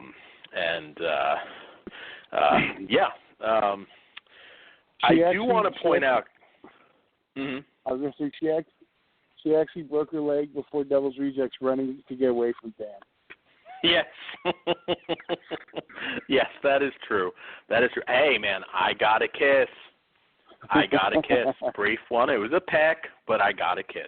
So she's actually one, I will say, if you meet, she's very grabby, which is a good thing. Grabby when it's Doug Jones playing with your hair for some reason is not a good thing. But with Ginger Lynn, yes, that's very welcome. Yes, Doug Jones must have a hair fetish because I saw him doing that with everyone. But that's a separate story. Maybe we'll review Hellboy 3 and I'll talk about that one. But Ginger, good. Doug Jones fondling your hair, not good. But Pan's Labyrinth is coming out on the new Blu-ray. We might have to throw that in now. There you go. I mean, there's not much more to it. Met him at a convention, and he likes to touch people's hair. I don't think it's a sexual thing. I mean, it was like men and women, but you had long hair. I mean, that fucker had his hand up in your hair. If anybody's ever met him, I'm curious to see if you had the same experience. Maybe you had long hair or something. Maybe if you're an ugly fuck, he doesn't. I don't know, but he sure seemed to be doing it with everyone. But anyways, the extras, because again, this one's just a good movie. It's not some of that unintentional humor that we love in this. In fact, I was rating it so fast, I think I kind of meant to give this movie a 3.5. Truthfully, I kind of got it jumbled with the extras, but that's a minor correction. I give 3.5 to the movie, but. It is, like I said, you get your humor with the commentary track. Specifically, the Herschel Savage, Bill Margold one. I mean, they're like old buddies watching this movie. There's a lot of funny shit. If you don't always listen to a commentary track, I would listen to this one for the laughs. At one point, they talk about chemotherapy vaginas. It's funny. Paul Thomas's balls. The one dude starts talking about how gross it is to have hairy balls. At one point, he said it's not supposed to be the trouble of tribbles. Even dropped a Star Trek reference. It's a really funny one to watch. They're very frank and.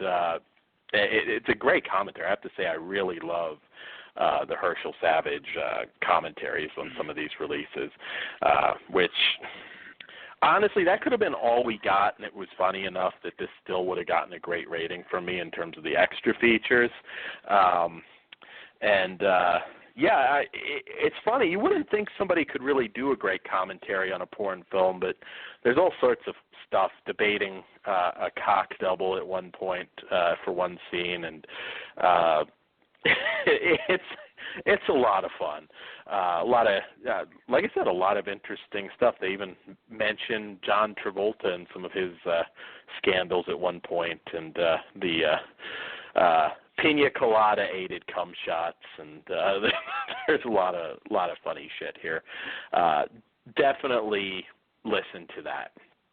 Even if for some reason you don't care for the film as much, for some reason, listen to that because you'll get some good laughs out of it. So, Todd, anything else to say about this one?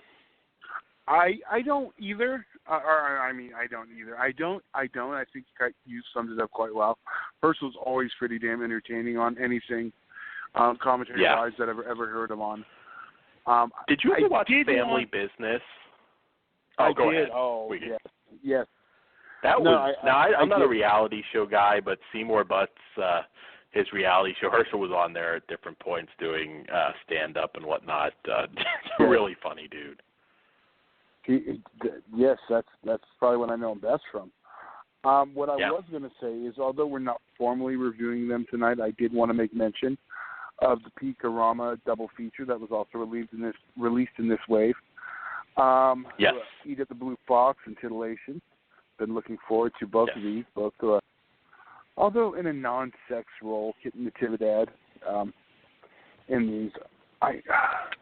She does some lesy stuff in one of them, but not full on.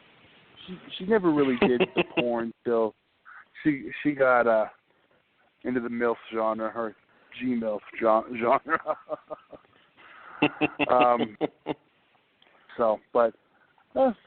You love your kitten, don't you, Todd? I do. You still have that sticky childhood poster up on your wall. You could actually jump onto it at this point and stick to the wall, I would bet, at this point. Actually, the only Russ Meyer girl I have on my wall is Ushi, the Super Victims poster, right next to Devil's Rejects. I have. It's not the poster, but it's. Oh, go ahead. I was just saying next to Lizzie Borden, XPW. It's an interesting little corner. Directly across is Tupac and Easy, so my room's kind of diverse. I do have some porn stars up on the wall. It's funny, anytime we have, I know I'll have to do it for my Halloween party, I get those stickers at Walmart, the yard sale price stickers, and it's you have to cover all vagina and all spread shots, and I'm like, fuck. So Ginger's spread eagle is going to have it'll be pink, but it will be a pink sticker covering that up, and I have some from the Vegas show, ABN Expo. They're pretty fucking raunchy, and I'll admit, I kind of do have to cover those up for certain eyes. There's a 90-year-old neighbor that's coming to our party, so I told her, I will cover up the twat shots, but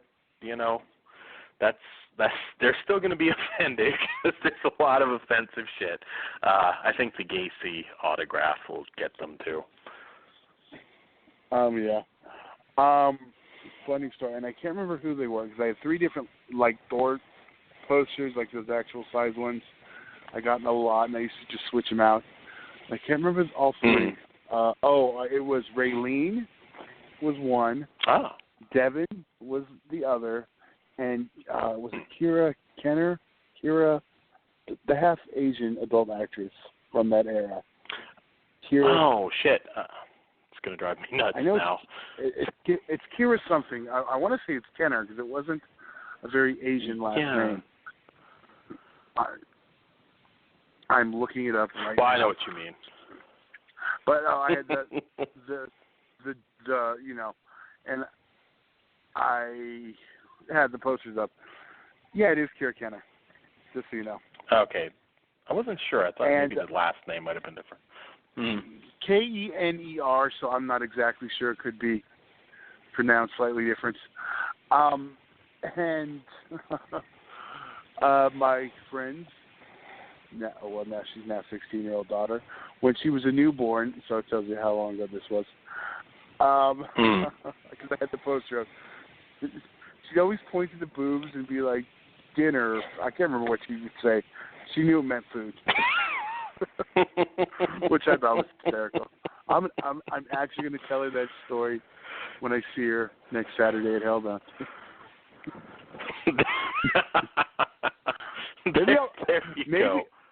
Maybe I will figure out a way to make that into a gimmick. I'll turn that into like wrap the shower door in it.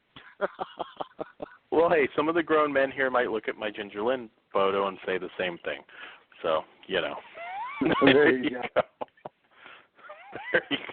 Yeah, oh God, what was I? I was getting ready to say something, and now I can't remember what it was. But yeah, you were saying. I don't know. We got lost in the porn realm. Yeah, I was going to say you can reminisce about porn all day long. but yeah, oh God, I can't wait though for the Taboo sequels. Oh man, and now they're not separate, right? They said they're putting them on a double, right? Oh no, yeah, it's a double. I was surprised by that. I'm happily surprised.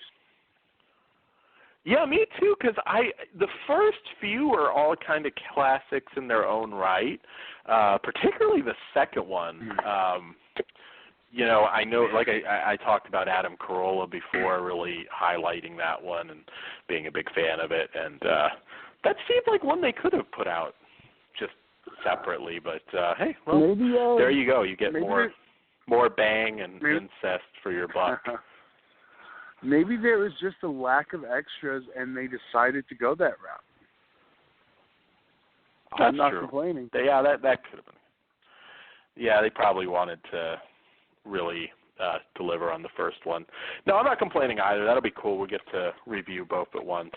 Because the son character, if I'm not mistaken, comes back in the third one. I don't think he's in the second one.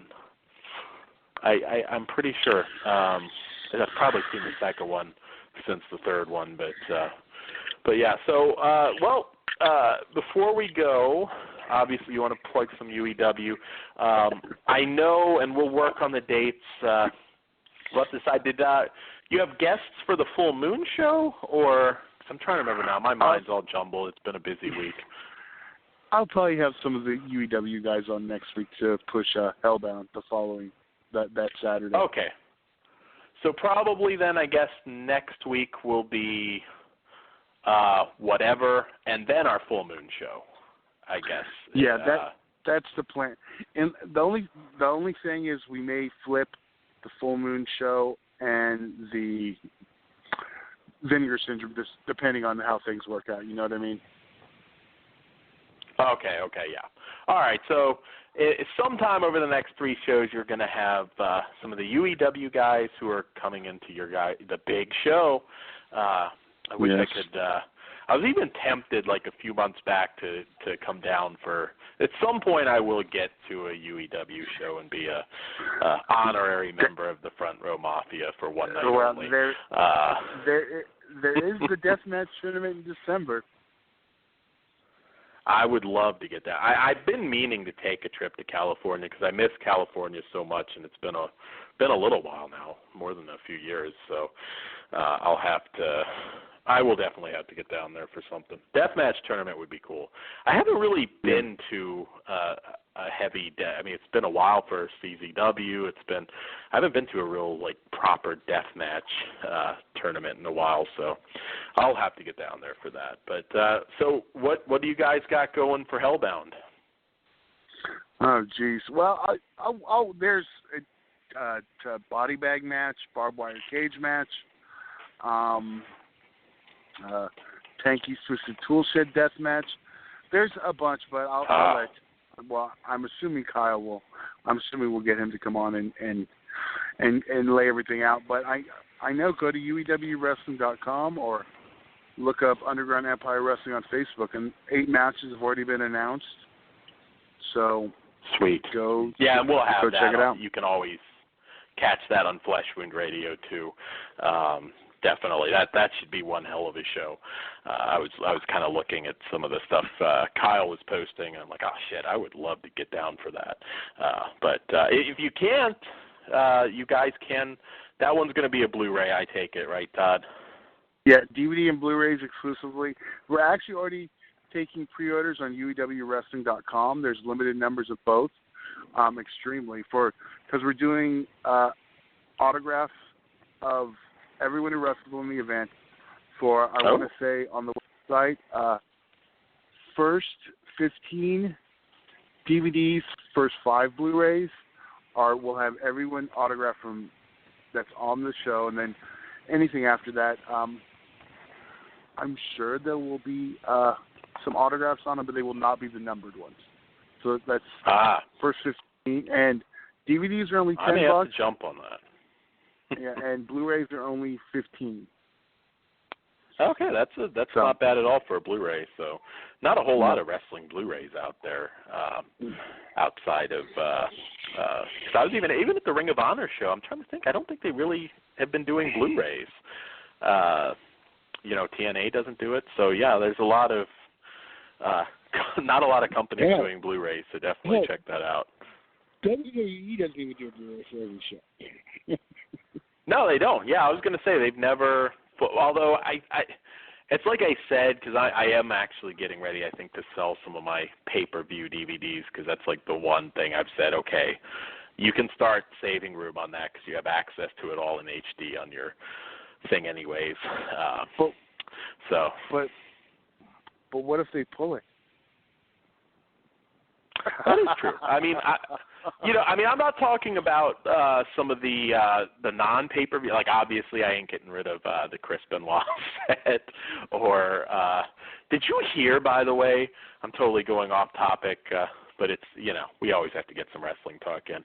Did you hear some of the things they were talking about for that Crossface movie? That at one point, I guess it's supposed to be hinted that Kevin Sullivan killed them all. Jesus. Yeah, I'm not kidding. They were like throwing out like some of the. I hopefully they're not doing that because that sounds like one hell of a lawsuit. But yeah, they were like at one point talking about making it.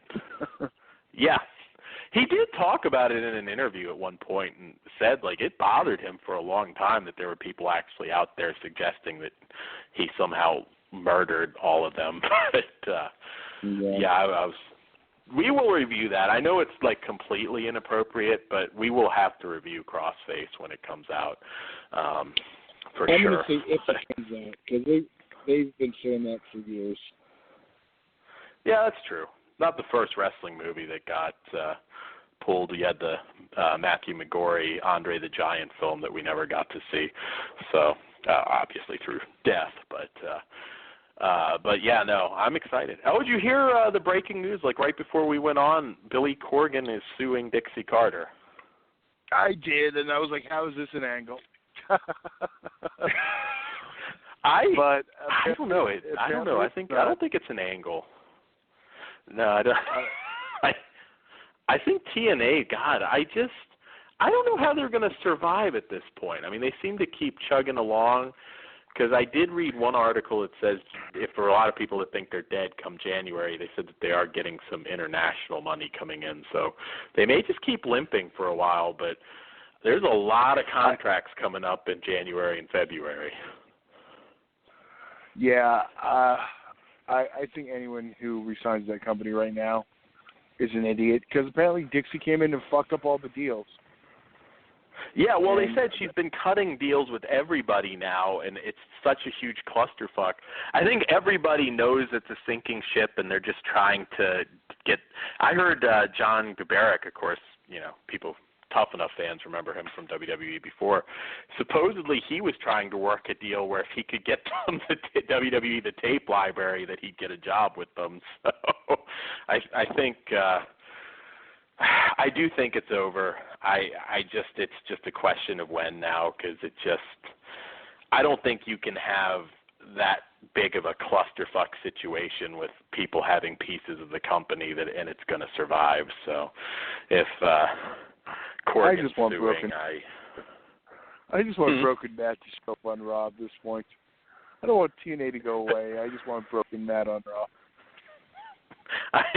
I too, especially his recent interviews where he keeps referring to him as Mr. McMeehan.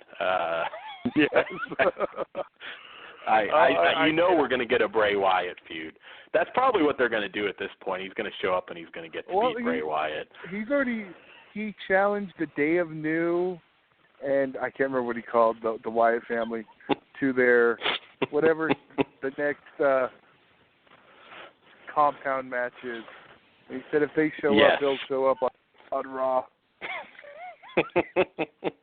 Well, their deals are up in February, so I don't think we can quite get a Royal Rumble surprise. But I know EC3's deal is up sometime in January. I think Galloway's deal's up. So, you got 4 of the top guys. I don't think Lashley's going to go because he's one that wants a part-time deal, and I just don't see them doing that for Lashley because in their eyes, I don't think he ever hit a level that he would warrant a part.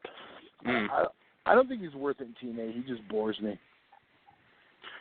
Yeah, he's had some good matches lately, I will say. He has, but I'm not. I don't think he's worth a huge deal. Like right now, with who WWE has, I just. I don't know. Now I wouldn't mind, and I don't know if there's still heat with the Bella Twins and Maria, but I think Mike Bennett and Maria would make a solid, if nothing else, mid-card heel act on WWE right now. Because they could use some good heels. It's very sparse right now for truly good heels. There's quite a few. I don't think.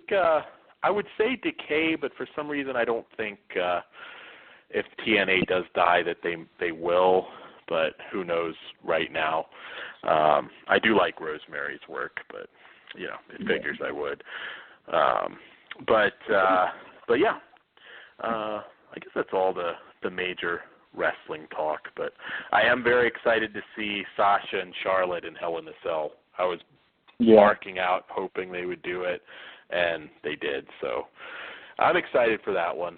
But I know, before we go, this is what I was trying to think of. I know you're psyched to see the epic return of Bill Goldberg to Raw. Oh, my God. Worst nightmare. The only thing that would ever make me happy is if we get a WWE film, Santa Slate 2, out of all this. Yes. Yeah, we talked about it. Of course, it's not happening now, but I was like, they need to do it with Ryback at this point, and they can turn it into an entire angle and really sell it. But my big thing with Goldberg is, and I will say this, I went back and watched their WrestleMania match. It's got to be better than that. I mean, that was almost a non-match, but I mean, shit, I forgot how little they did in that thing. I mean, that was just but who do you have put Goldberg over right now that it's not just going to completely fucking kill him? I mean, I have to think he's going to lose to Lesnar. It won't be clean, but I can't see them bringing him back to squash Lesnar. Should have been Ryback. Yes. That would have been perfect, because I think it'd be like they'd hit that point where, all right, Ryback's not going to be the next Cena, but we can get this big match out of him.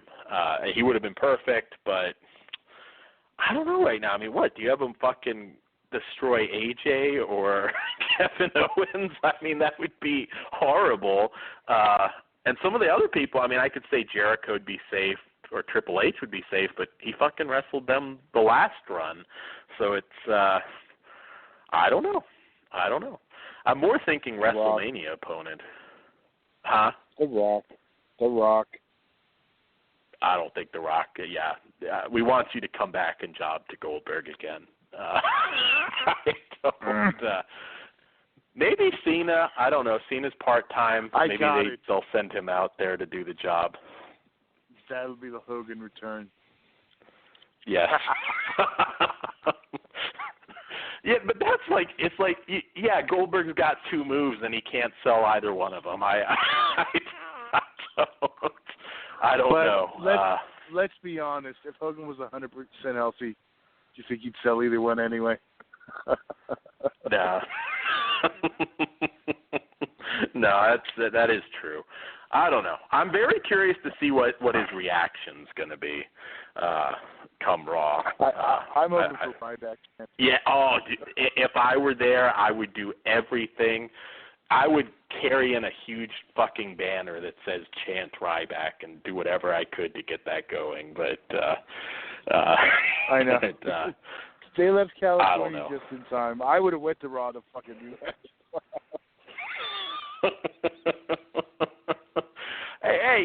Hey, I would even say it at this point, if he hasn't signed with anybody, maybe he would take enough money to do the job. I know that's not going to happen, but like I said, it's so perfectly set up, and there's not a whole lot of great matches. But he's going to squash his Spirit Squad.